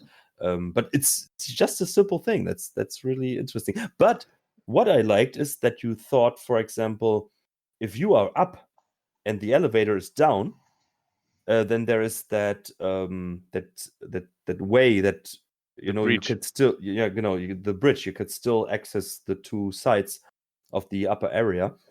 So you thought of that, which is pretty cool. Yeah, but not but not when you are down and it's up. but Yeah. actually, it would make sense because it's like Kara's area somehow. So maybe he decides, but no, there are the break room as well, and no, it doesn't make so much sense.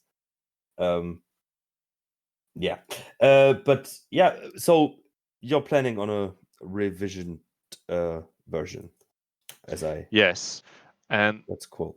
but obviously I will tell it the best would be to do what I'm planning to do to really make not a fix, but a true extension.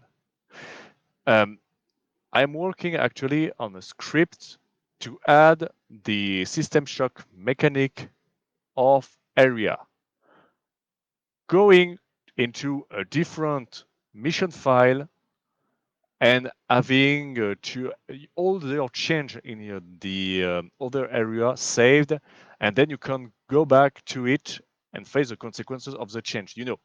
Exactly like in System Shock 2. Yeah. I'm working on such a script. This way, I will be able to split my mission in different parts without ending the mission. Then I could make the Kara's quarter like I planned like it was planned originally, with a few more places to explore, a few more interesting puzzles, and obviously more exploration, and maybe adding these cropped enemies such like the water bot or the caterpillar bot. Yeah, that would have been my next question. Of like, if we would ever see a working caterpillar bot and that underwater bot you talked about. Yes. Do you maybe plan, like, if you maybe couldn't fit everything of that into like the 2.0 version of Builder's Paradise, but would you use those things in other missions that are later to come? Reusing my script and all. I don't know if I will reuse it, but for sure I will publish it and ask for authors to use it if they want to. Oh, cool. So, yeah, because things like that are always amazing to see. One thing, Nex, can we hear you again? Yes. Okay, because Nex had a PC crash, so now he's back. But very, very, very, very interesting. Wait, now I have to check my questions. Yeah. From the gameplay thing, one detail I think many maybe recognize, but is there an explanation why the mechanists use keys in their ultimate fortress instead of gears? Or was it more like a practical reason for the game design?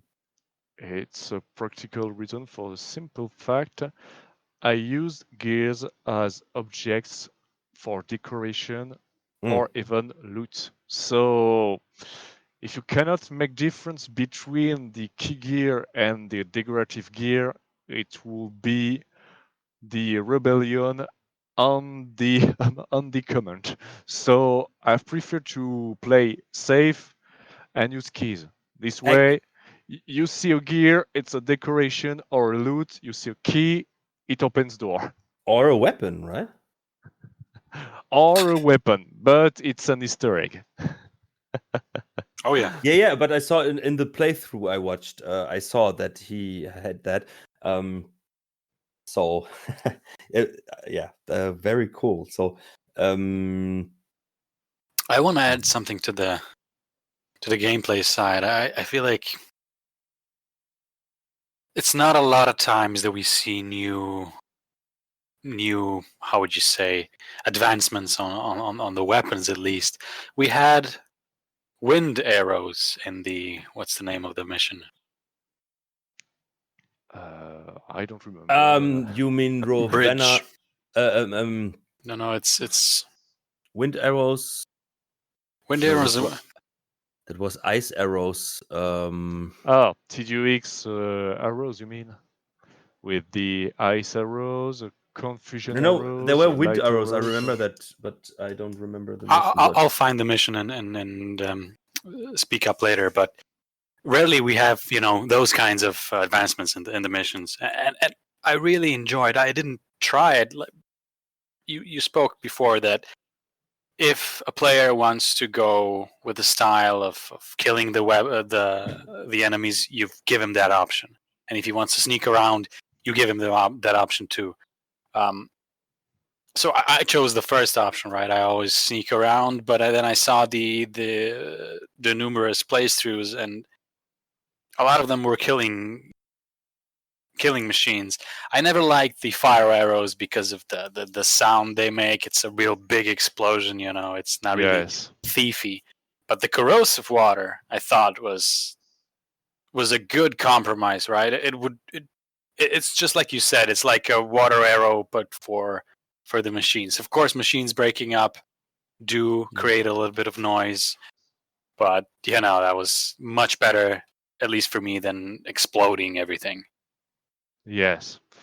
Also, the advantage of using corrosive arrow instead of fire arrow is the fact fire arrow push objects around with the blow of the explosion, so it creates a lot of noise, while the corrosive arrow do not push objects around, so you have less noise. Then it's more stealthy to eliminate a robot with a corrosive arrow, and moreover, you can use a corrosive arrow to shut them down normally by hitting the furnace. So it gives you more chance. If you fail at shooting their furnace, you can kill them nevertheless. Very nice. I love that you could also use water arrows to kill the cameras. Yes, with the it use of this. kills every mechanical object.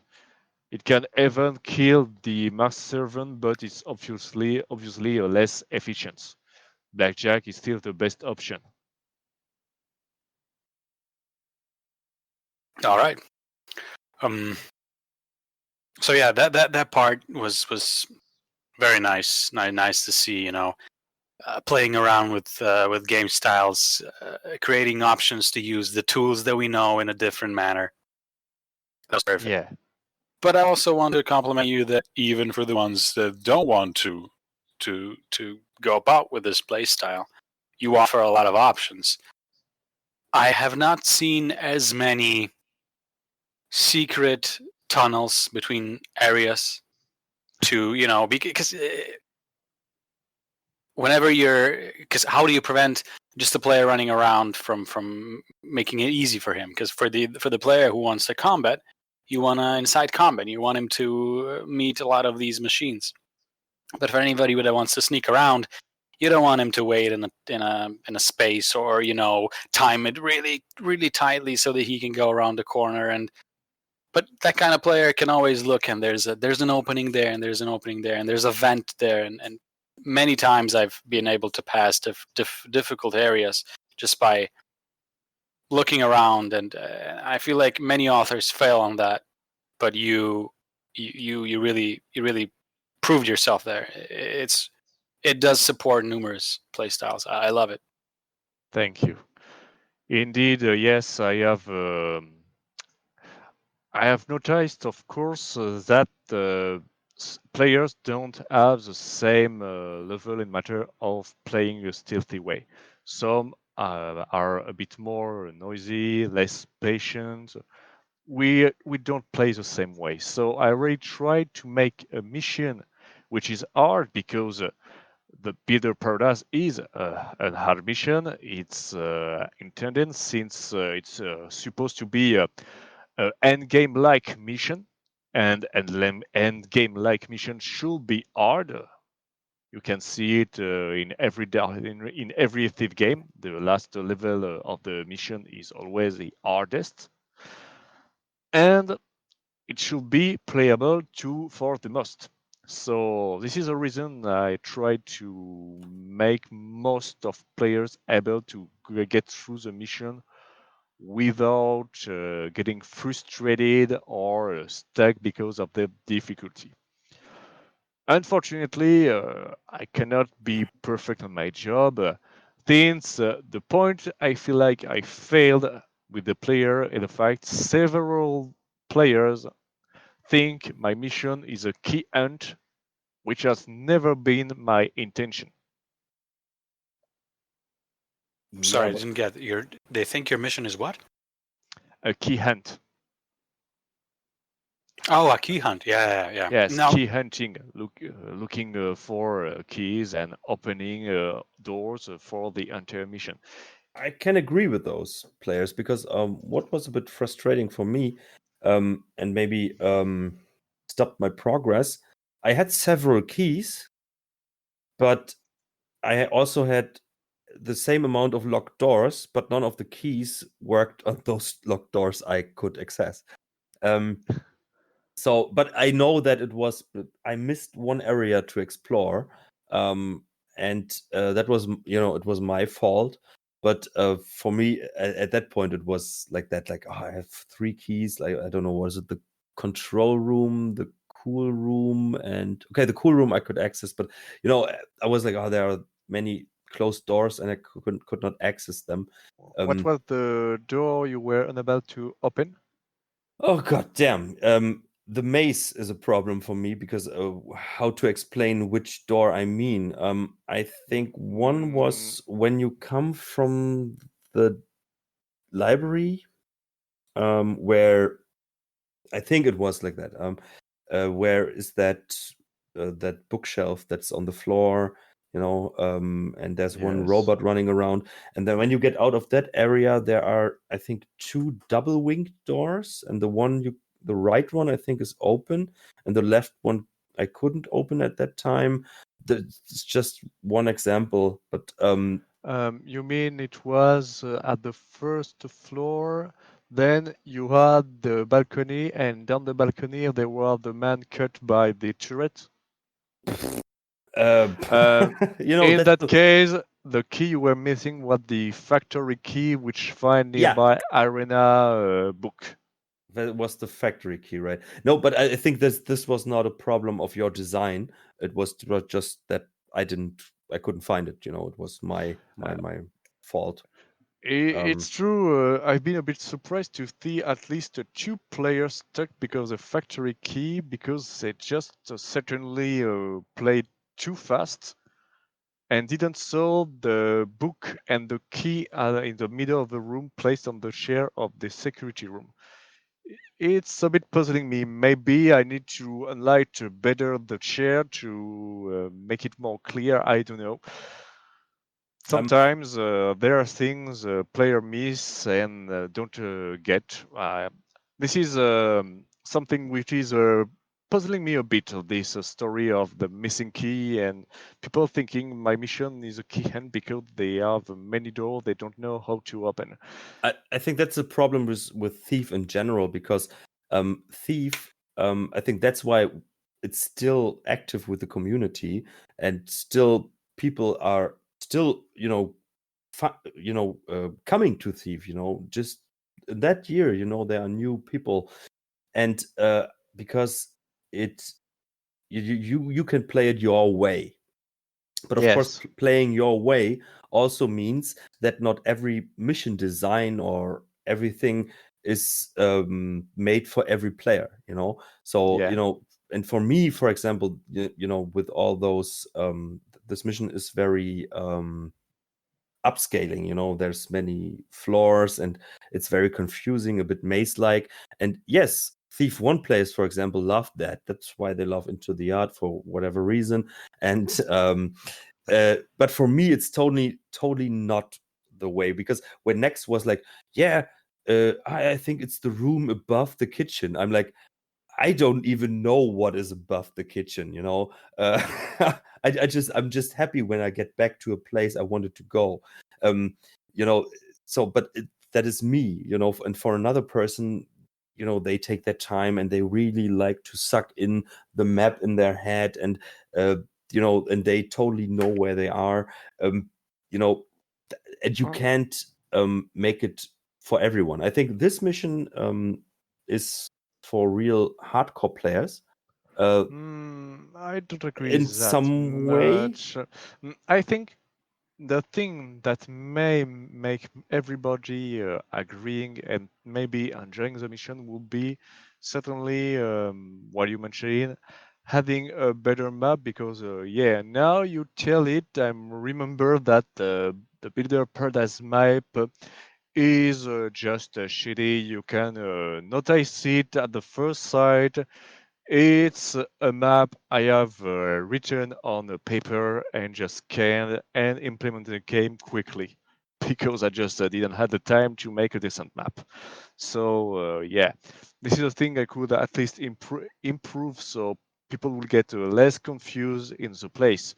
Because the Builder Paradise, when you know it by heart, is pretty easy to explore since every areas are connected to each other, so you have sign at the entrance of every room. So with a decent map, I am sure even someone who is not good at orientation can find his way. I agree with with a that, decent map. because for me the map wasn't very helpful, because it actually added to my confusion.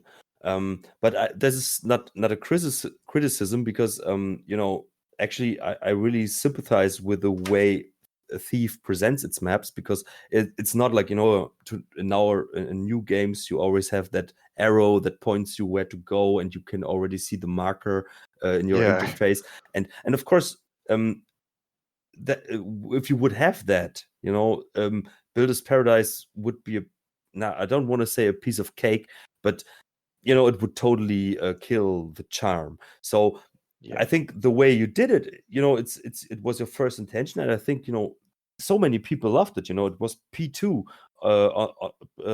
second place on the contest, so for a good reason. So I think you can't. You can't give it to not everybody can access it or achieve it. But of course I understand your point when you say, of course, this is just a little detail maybe that maybe has a great effect for more accessibility to more players. If you can do that, that would be amazing. But if I could intercept here. Yes, of course. I think please do. I think why people might think this is a key hunt sort of mission is just for the fact that this is a very large mission. It's very non-linear, which makes it hard to take it in, to create that map in your head, because you really need to create a big map, right? I'm thinking if this was a city mission where you could hide, where you could stand on the rooftops and see different parts of the mission, that would help you keep your orientation. But it's hard to achieve that with missions underground, right? But maybe that I'm just thinking of, like, maybe that is the reason why a person like me prefers Thief 2 style missions, because maybe my brain is better with like those more flat areas, more, let's say, realistic looking areas. But and then there's the other side that say, oh, I like the Thief 1 level design. They are more maze like and not always logical, but maybe they prefer this. So and that's always the case. Even if you change the positioning of a key or highlighting it or whatever, I think for some players like me, the whole architecture, the whole maze-like design is still really a huge challenge. And this is nothing you should change, because the whole architecture is amazing. And I don't want to change the architecture, don't worry. No, I just want to say, I just want to make my point clear that there are so many different players with different brains and mindsets and preferences and whatever. It's even if you highlight that one key, the architecture, the whole map is still a challenge for some players, and it would still confuse people, or they miss something, how I did, and My mission can get harder at the point when you escape the Karas trap because, at the beginning you are hurt a lot. The mission is completely linear. Everything is locked. You have to go one way, and then all suddenly you have complete freedom. Yeah. Or And, not. That is the thing. You have a lot of freedom, but on the other hand, you have not.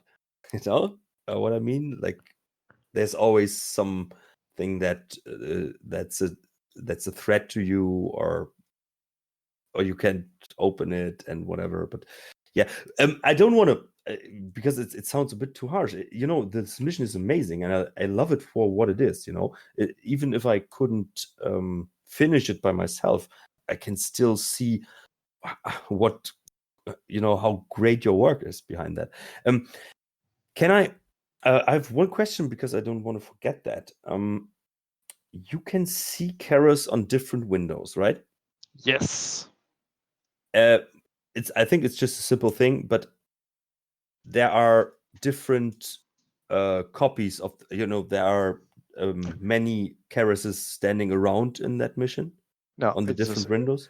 It's the same guy. Oh, what? Is he always walking to the position where you look at him?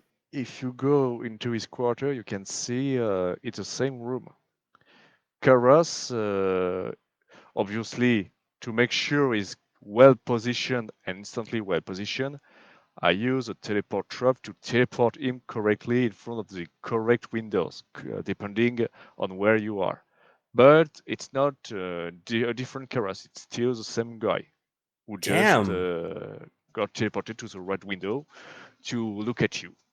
Because I would have thought that it would maybe easier to make a script like, okay, when I come close to his door, for example, where he talks to you directly between the door, and you can look into that, or that it's easier to delete the other Kerases for that one moment, but that they teleport depending on the position you are in the level. That is amazing. But why is that a decision from you, from designer's perspective? Because it sounds more difficult to me. Well, for the simple reason, first, I will spare more object to count. As I said, I've optimized that. And the other reason is simple. Karas got very special properties, and I don't want to copy and paste it again and again to make sure these properties are set correctly. Because there is a secret with the Builder Paradise. As long as no enemy enter in alert 1, in other words, heard or saw you, but no research, well, it's what we call alert 1. If you do the entire mission without getting any alert 1 from any robotic enemies, the Golden Child of Karas, Roombas, and Mars Servant don't count. It's only robots and cameras. Kernel don't count as well. Well, the door of Karas will be open, and several doors of the factory as well. This way, you can sneak the entire mission, then reach the room where you've got all the lever to open Karas quarters, the safe doors, and then you can reach the door where normally Karas is supposed to low at you and send his men. Well, instead, the door is open and Karas is still looking out the window without noticing that Garrett is in the compound. Then you can reach Karas and assassinate him directly between his combat bots. And of course, Karas got a special speech voice, a special voice set of Insane recorded by Simonx to fight you in case he spots you inside his command room and fight you with his mace. Okay. That's And amazing. obviously, if you kill Karas that way instead of the official one, you will win the mission. Damn, you are a genius. Hell yeah. That, Is that? you know? Sorry, go ahead. No, I just make it up in my head. I'm just amazed. So go on. Is that when you're saying those factory doors are open and the door to Karas?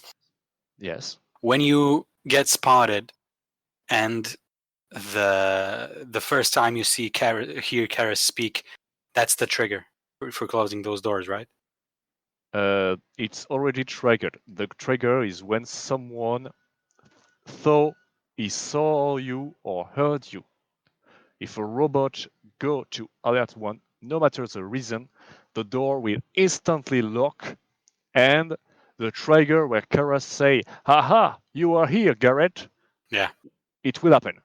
Yeah. The trigger is waiting for you, and it will happen when you will reach the factory. Then it has to be that, because I was doing it that way, right? Sorry, just for understanding. So naturally, there is no way not to alert area level 1. Oh, did I get that wrong? It is possible. It's called Supreme Ghost. It's very, very, very hard to do. Cletremus, we count on you. Cletremus can do it, I'm sure of that. Mm-hmm. We are. He's a superhero, so... The hardest parts to fulfill the task are the laboratory, to not be being spotted by the camera upstairs, and the church with the camera at the main entrance. But if you get the right momentum, you can pass them both. Okay. And once you've reached the factory, there's almost no enemy to stop you, and even better, since it's only robotic enemies which count, it means once you have reached the part where there is only mass servant, even if mass servant go in alert 1, it's win already, because mass servant cannot notify Karas that you have been spotted. Interesting. Okay. So damn you. It's doable. It's doable. I mean, I've been playing that way, and I know I triggered a few times the Karas speech, and I noticed the door is closed, and I would always reload and then try to sneak around again. But I noticed that sometimes it was. I remember going into the fire room, right, and coming back out. The door above the fire room would then close behind me. So apparently I must have been seen by something. Yes. So a couple of times I didn't know what exactly saw me, and it's not immediate always, I felt. So it takes some time. I would always then have to hide somewhere and then wait, like 10 seconds, and okay, no voice was heard. Karas' voice. It's absolutely immediate. When alert 1 is set, the door will immediately close. But the Karas speak? And Karas will speak once you enter the assembling room of the factory. Mm-hmm. Okay. So whenever you would trigger that first alert, the doors would close. But then after that, you still have to go to a certain spot for the Karas speech to trigger. Yes. But the Karas speech wouldn't be triggered if you didn't get spotted by the... Yes. Okay, makes sense. And certainly when you do cross the door with the hit room, the door closes behind you, certainly because the mechanical eye in front of the concealed room saw you. Right. But it's a pity because you were very close. I see. Yeah, I mean, at that point, I remember I had to take a break because I've been playing for a couple hours at that point. But yeah, I definitely enjoy that part. I don't like that in the first mission, but of course the story commands it. That Karis already knows that you're there, right? I enjoy not being spotted, Yeah. and just it gives you. So now you know that you have the choice to play the mission, and Karas is not aware of your presence at all. Of course, I say that there he is, Golden Child, looking out through the window when you go up, but the child don't speak, so we could still think that he could not aware his master that Garrett is in the compound. So Karas think Garrett is dead, probably, so he got no notification from his robot. He think he's safe, so he let all the door open. Interesting, because I always thought that the doors opening and closing at special spots, which sometimes felt like I didn't know what triggered them. I thought I broke that by because I didn't really always play by the rules. First time I definitely went the normal way, but on my second playthrough, I don't like elevators. If I can avoid them, I'll avoid them because they make too much noise, right? So the second time through, I got into the builder's paradise by. Do you know when you start? There's also a little sort of a little hatch that you have to open. Yeah. Yeah, that one makes a lot of noise too, right? So I was thinking, well, how can I bypass that? But there's a little like an elevator area near there. Yes, the crane area. Crane area, yeah.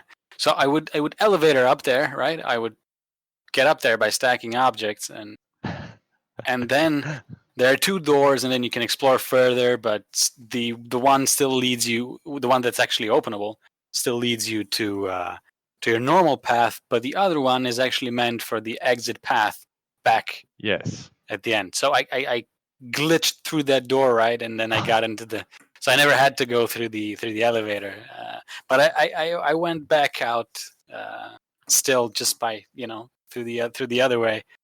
Way.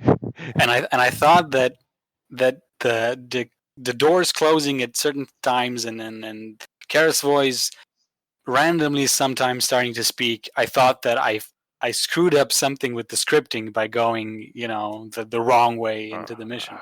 Actually, That's like Showdown a bit, like in System Shock. I felt that is like a System Shock reference a bit, like he's talking to you now and then. Yeah. Yeah. Um, Yeah. One question by one of the users: why do they always have so difficult names? Tahenjo, whatever. I'm curious whether the ability to get rid of kernel was added later in development, or was it always in the mission? I'm not sure if I've understood the question correctly.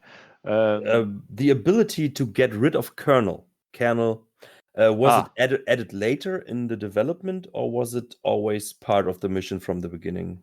It was added during the beta test because someone said if only there were some Easter eggs somewhere to kill kernel.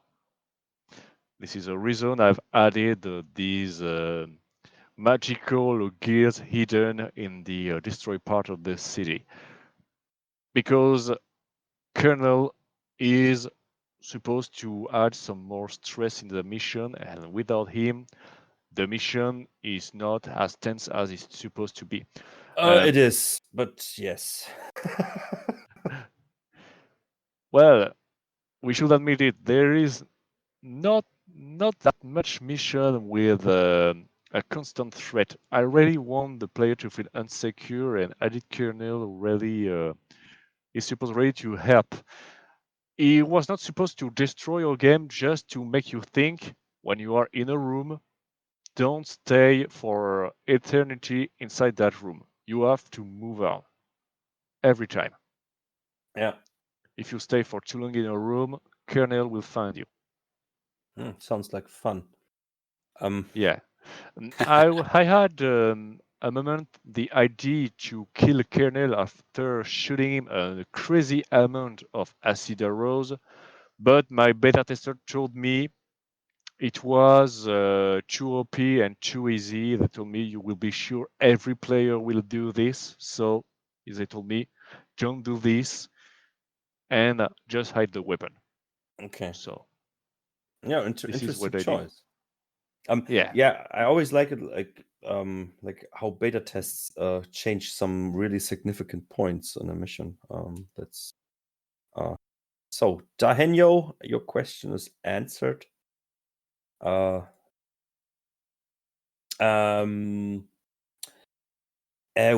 thing I know it's I forgot that at the total beginning of our talk, but I don't. I'm really curious about it. But in that area, after you get from that factory part up the elevator, and then you are in that huge gray building, you know, with all the rust gas. And Yes. when you on the right, there's a ladder. Yes. And when I was close to that ladder, there were some creepy metal noises. They appeared 2 times.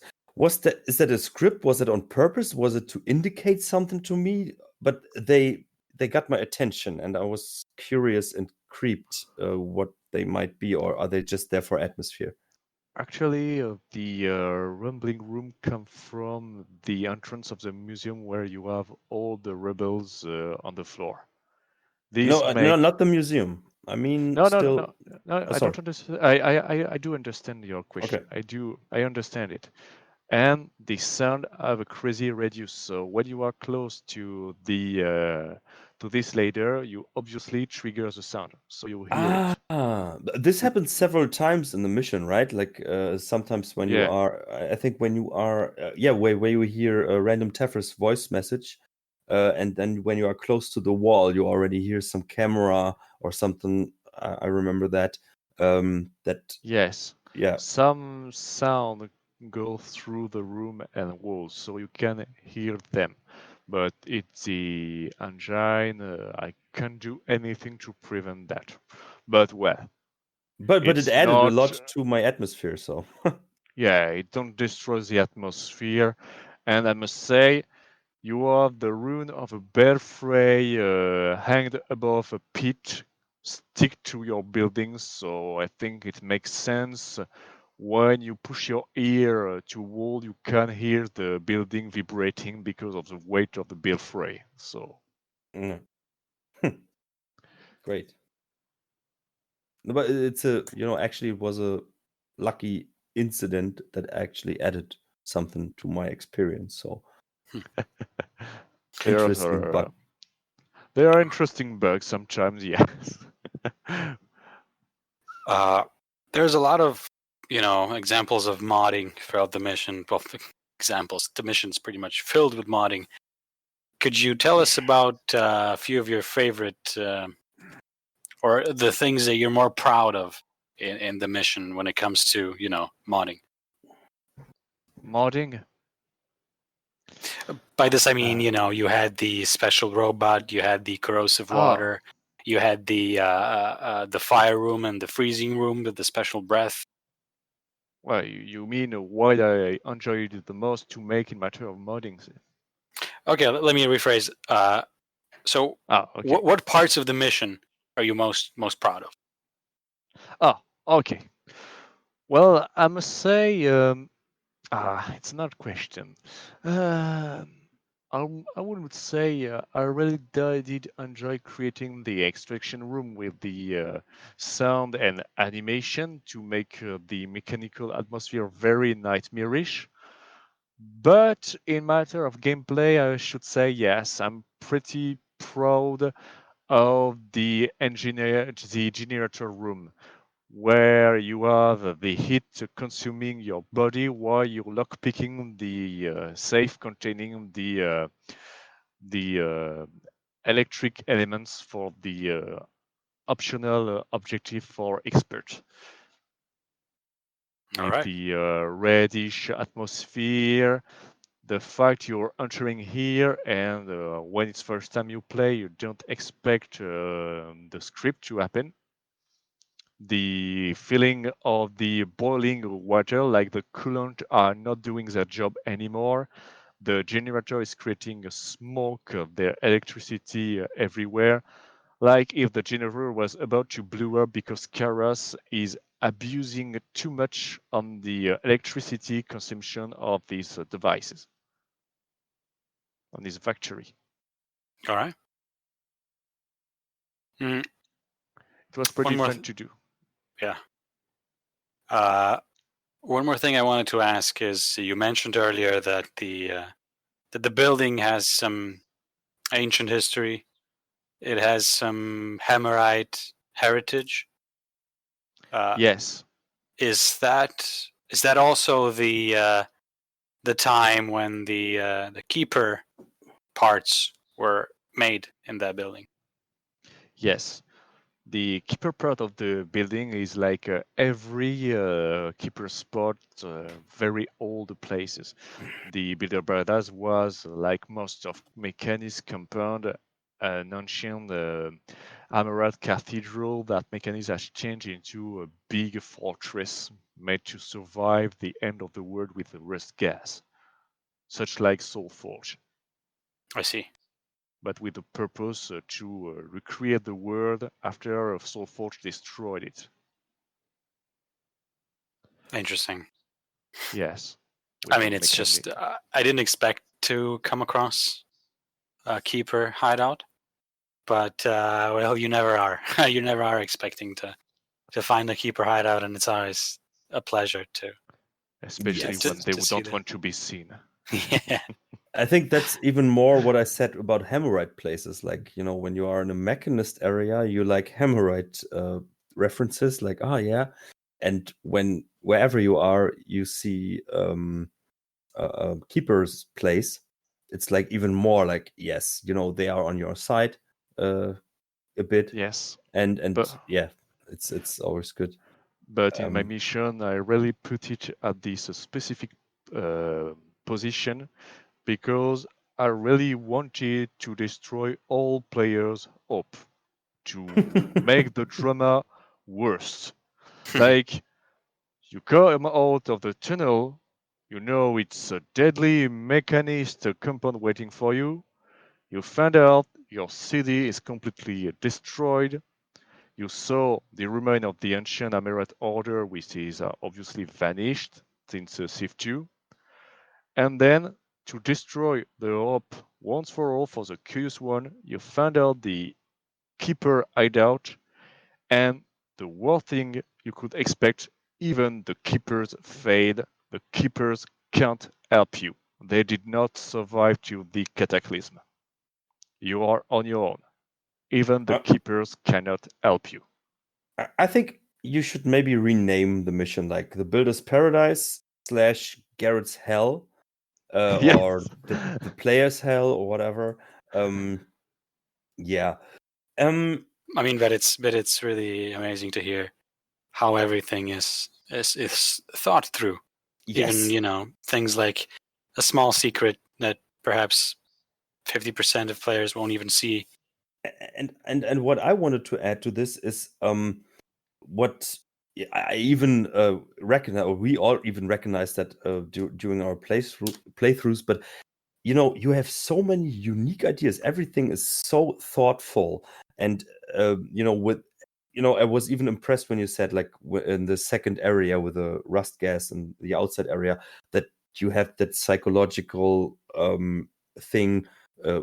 What you were thinking of that area, how what you want to present to the player, and what psychological thing you want to do in their minds. And you know, there are other missions that maybe have one little thing like that is maybe interesting or unique, and you have so many things put in just one mission that is so amazing. um yeah, I think from the whole uh design process and the whole thought, you know, I think I don't want to upset anyone, but I think from that perspective, this is a clear number one from the contest. From all the work that was put into it, and I couldn't agree more. Now we know even more. It was. I even thought that from the beginning. I still think that Random Tetris and Marble Man's mission is like from the contest theme. It fits that, but your mission, there's so much thought, like others put into a campaign, and or maybe even more.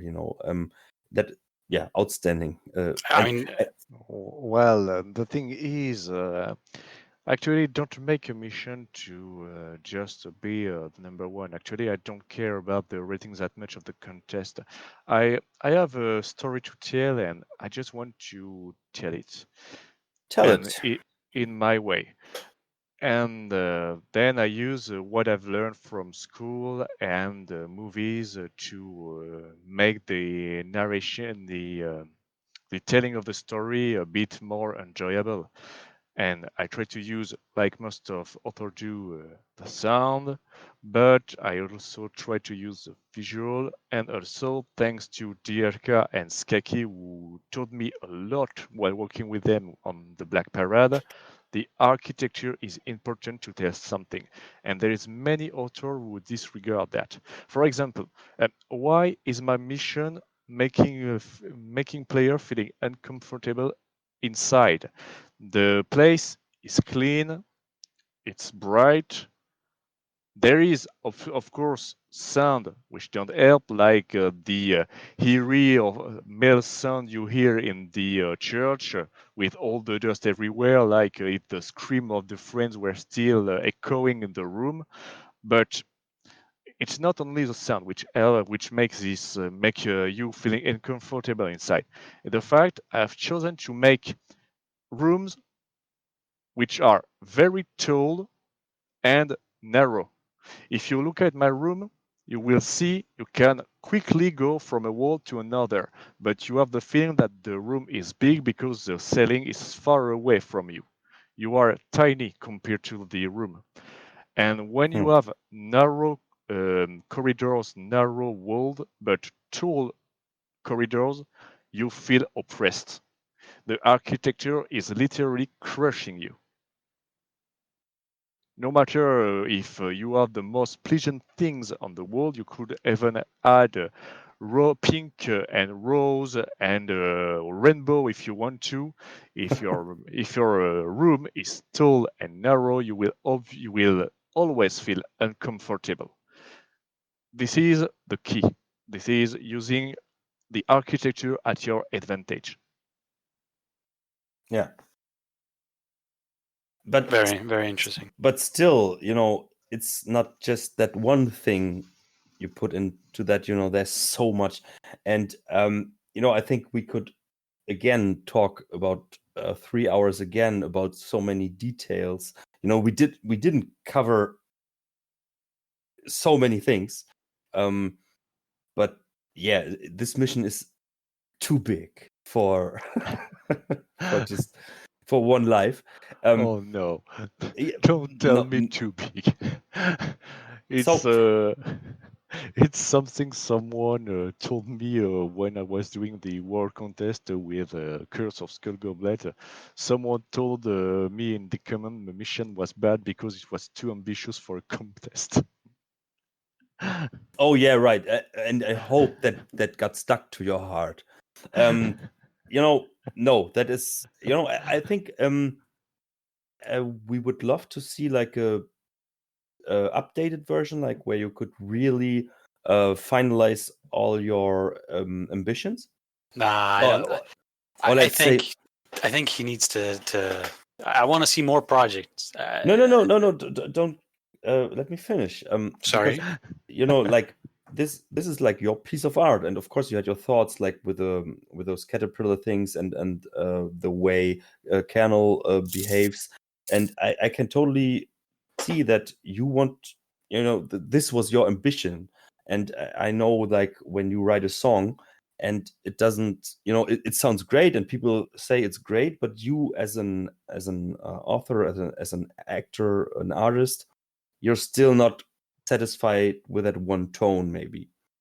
And I'd love to see your vision you had at the end, like finalized at one day. But besides that, it's even without that, it is so outstanding. There are no words for that, and that's why I used so many. Yeah, so you mean in a fixing, we'll just do fix, but not make how the mission was supposed to look like in my mind, like I said. Sorry, I didn't get that. I mean, you tell me I had a vision. Yes. I plan to make the mission to look like something very accurate, which I could not reach because of a time restriction. Yes. But since people enjoyed the mission that way, you mean I could just make the fixing to prevent soft lock and wrong map, and it would be okay. I'm saying is I would really love to see your really finalized vision of the mission, which you couldn't achieve by under the circumstances now, with all those details. But even without that, this mission is so outstanding. That's what I wanted to say, Okay. And that your higher vision was even more, like that caterpillar. Like, imagine that we have never seen something like that. And even without that caterpillar, this mission had so many unique elements that stuck to your head, and we could talk about it in years. I think this will be a mission like, if someone asks, like, hey, I wasn't with Thief for 10 years, what missions would you advise me to play? I think there will be many people that say, yeah, play Builder's Paradise, to see what is possible still with the engine and everything, So it's amazing. But of course, it would be great if there would be a updated version where you could finalize your thoughts and your achievements. So, but even if it wouldn't happen, it's not a problem. It's amazing. All right. I think we should closely come to an end shortly. I mean, there's two questions from two users. But I think the first one you already answered. Like, username asked, were you disappointed you didn't win the contest? Absolutely not. No. Yeah. I don't play to win. I play just to have fun. Of course, if I was at the top of the of the rating, I would not be sad of it. But if I'm not, I won't cry. I would like to add here that the challenge that you took on yourself, right, was far more daring, I think, than that the Feast of Pilgrims. The Feast of Pilgrims, correct? I mean, the Feast of Pilgrims kind of worked on the idea, from the most beloved map from Thief 2, which is, Life of the Party. Yeah. And yours was, and of course, which style of Thief missions is most popular and most people enjoy? It's the city, it's the cityscape missions. Yeah. We do have some people that prefer cave missions, but I think that's the statistics would point to the favor of city missions. And your mission kind of, if it has to be compared to a mission from Thief 2, it's definitely Soulforge, right? And it's much more daring. I don't think so many people would say, okay, Soulforge is my top 3 map from that case. It's very daring, but to be honest, for me, it's P15 from the original mission. So, I mean, yeah, I definitely I only played Soulforge once. I already played your mission twice, and I can tell you that next time I say, okay, it's time for the original series, I'll play all maps again. I'm substituting Soulforge for this map because I don't want to play that. I don't want to play Soulforge, and I want to play this one again. Well, the thing is, we can excuse LGS for SoulForge. I'm sure SoulForge would have been better if LGS was not closing its doors during Thief 2 development. We should True. not forget it was the end of the studio during Thief 2. Geovisus mission were completely rushed. We can see it completely. They didn't have the time to set the trigger for the conversation in the original version. And SoulForge, you can see it as well. It has been rushed. The most of rooms are empty. There are no important details. It's just corridors and sometimes some word machine, but not memorable. Yeah. Everything Right. looks so raw. Definitely. So another question is, we've seen now a couple of your missions, I suppose, or at least you're helping with other missions, and we know now that you're working with the Black Parade team to create that. But when can we expect another FireMage mission? Another FireMage mission, which is not the Black Parade. Well, I don't know myself, because for now, I must say the Beetle Paradas really ate most of my stamina. I had to take a huge break, and nowadays I'm helping on the Black Parade a lot in matter of scripts, because since we started the Black Parade with Lua language, with Algae scripts, but since Squirrel is now official and is part of the game, I'm converting all my scripts, so I'm a bit busy now. I'm not thought yet about a true story to tell in fan mission, but I think we could see some mission of me nevertheless, since I have some plans, like trying to get revenge from my past. I mean, taking some old mission I made and redo them, but this time with my experience of nowadays. So I could remix. remake La Fête du Voleur and, in a good way, remake Horror in Centuria in a good way, etc. Perhaps I will do that. Or if I don't do that, in case I'm fed up or think it's not that much a good idea, I could just do something that rare authors are getting interest on, multiplayer mission. New Dark gave us multiplayer mode, but there are no author working on it.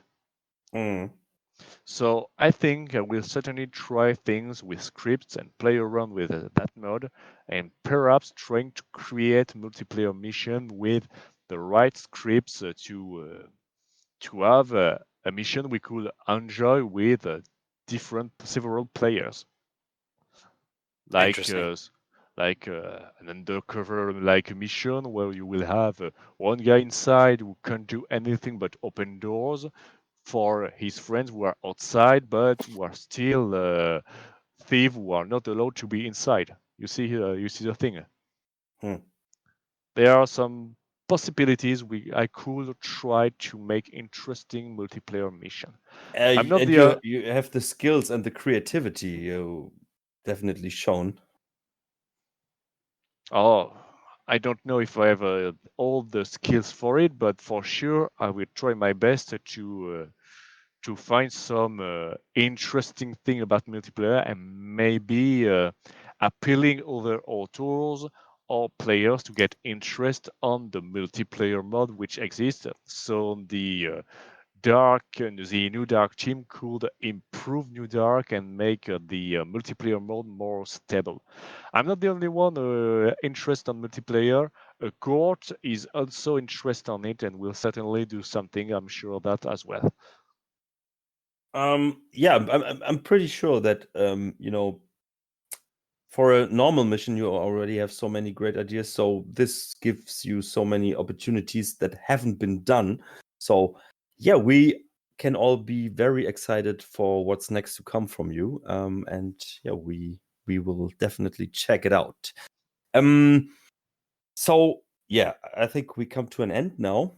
We are at 3 hours almost. One last question from the forums. It's from Recluse, I don't know, Recluse. Who, and it's definitely not thief connected. Who is your favorite actor or actress? Your favorite film? Who is your favorite artist and novelist? Whoa, that's lots of answer for one question.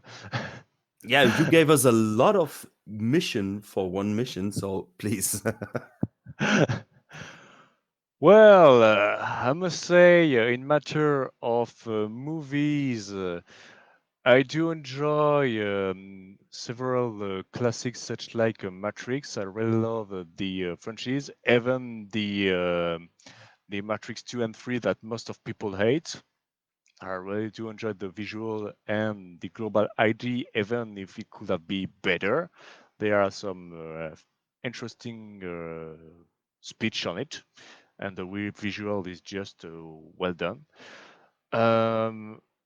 About actor actress, just to give up about an answer from me, I always forget names, so I will just say Joker for that. Oh, Joker was amazing. Yes, Joker was an amazing movie, even it wasn't my answer. Yeah, for the Joker movie for the psychic point of view, it was very interesting matter of movie. I really does enjoy it, but I can't say the name of the actor nor the guy who made the movie because I have a very bad memory on that Todd kind Phillips. of things.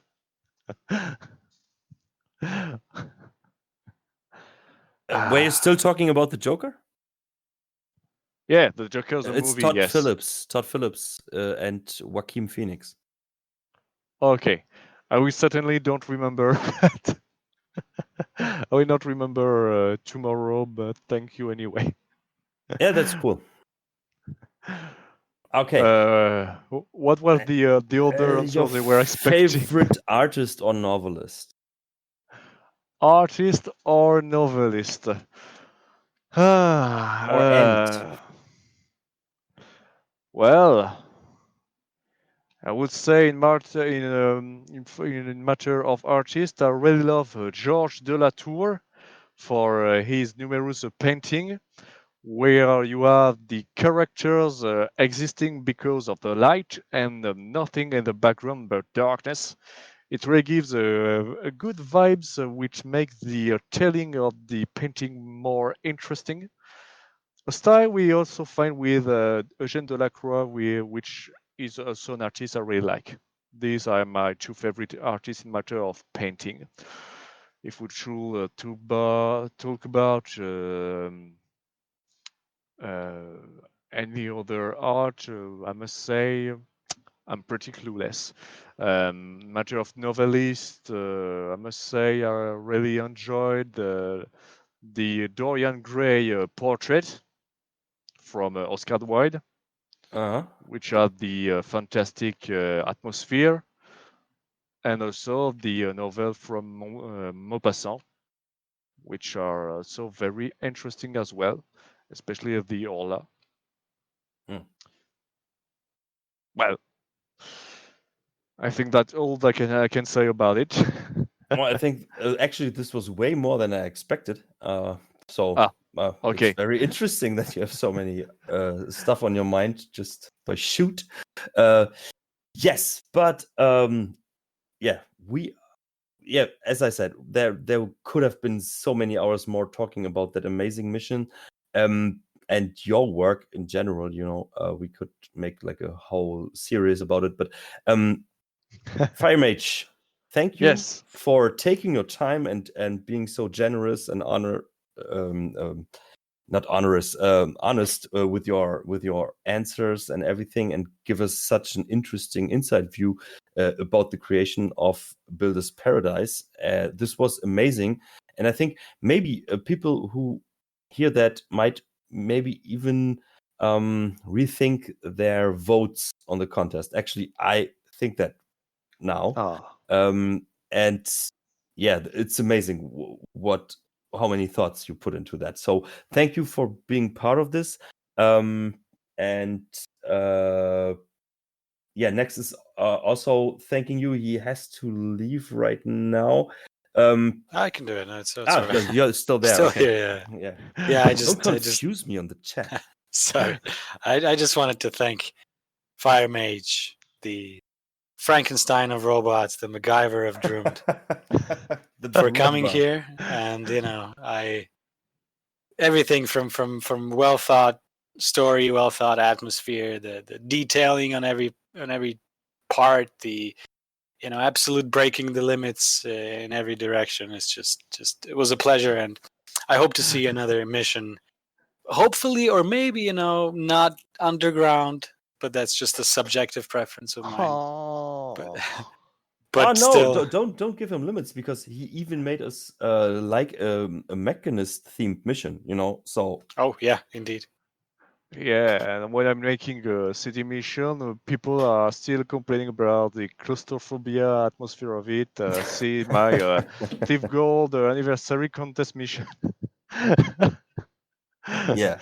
Okay. Well, you're welcome, guys, and thank you very much for this podcast. I have been very honored to answer your question and tell you all my secrets without any limit nor taboo. Yeah. So Uh, yeah, is there anything, any last words you want to spread out into the world? Love yourself and trust your creativity. That's amazing. That's a statement. So yeah, as I said, thank you so much for being part of this. Thank you so much for listening to us. Thank you, Nex, and thank you, Alex. Psychosis, for not being here. I don't know. Hope you are fine, Psychosis. And Tevers, thanks for listening. We hear and see you next time. Bye. Bye. Cheers. Did I forget something in my plans? He should have been here. Where could I have gone wrong?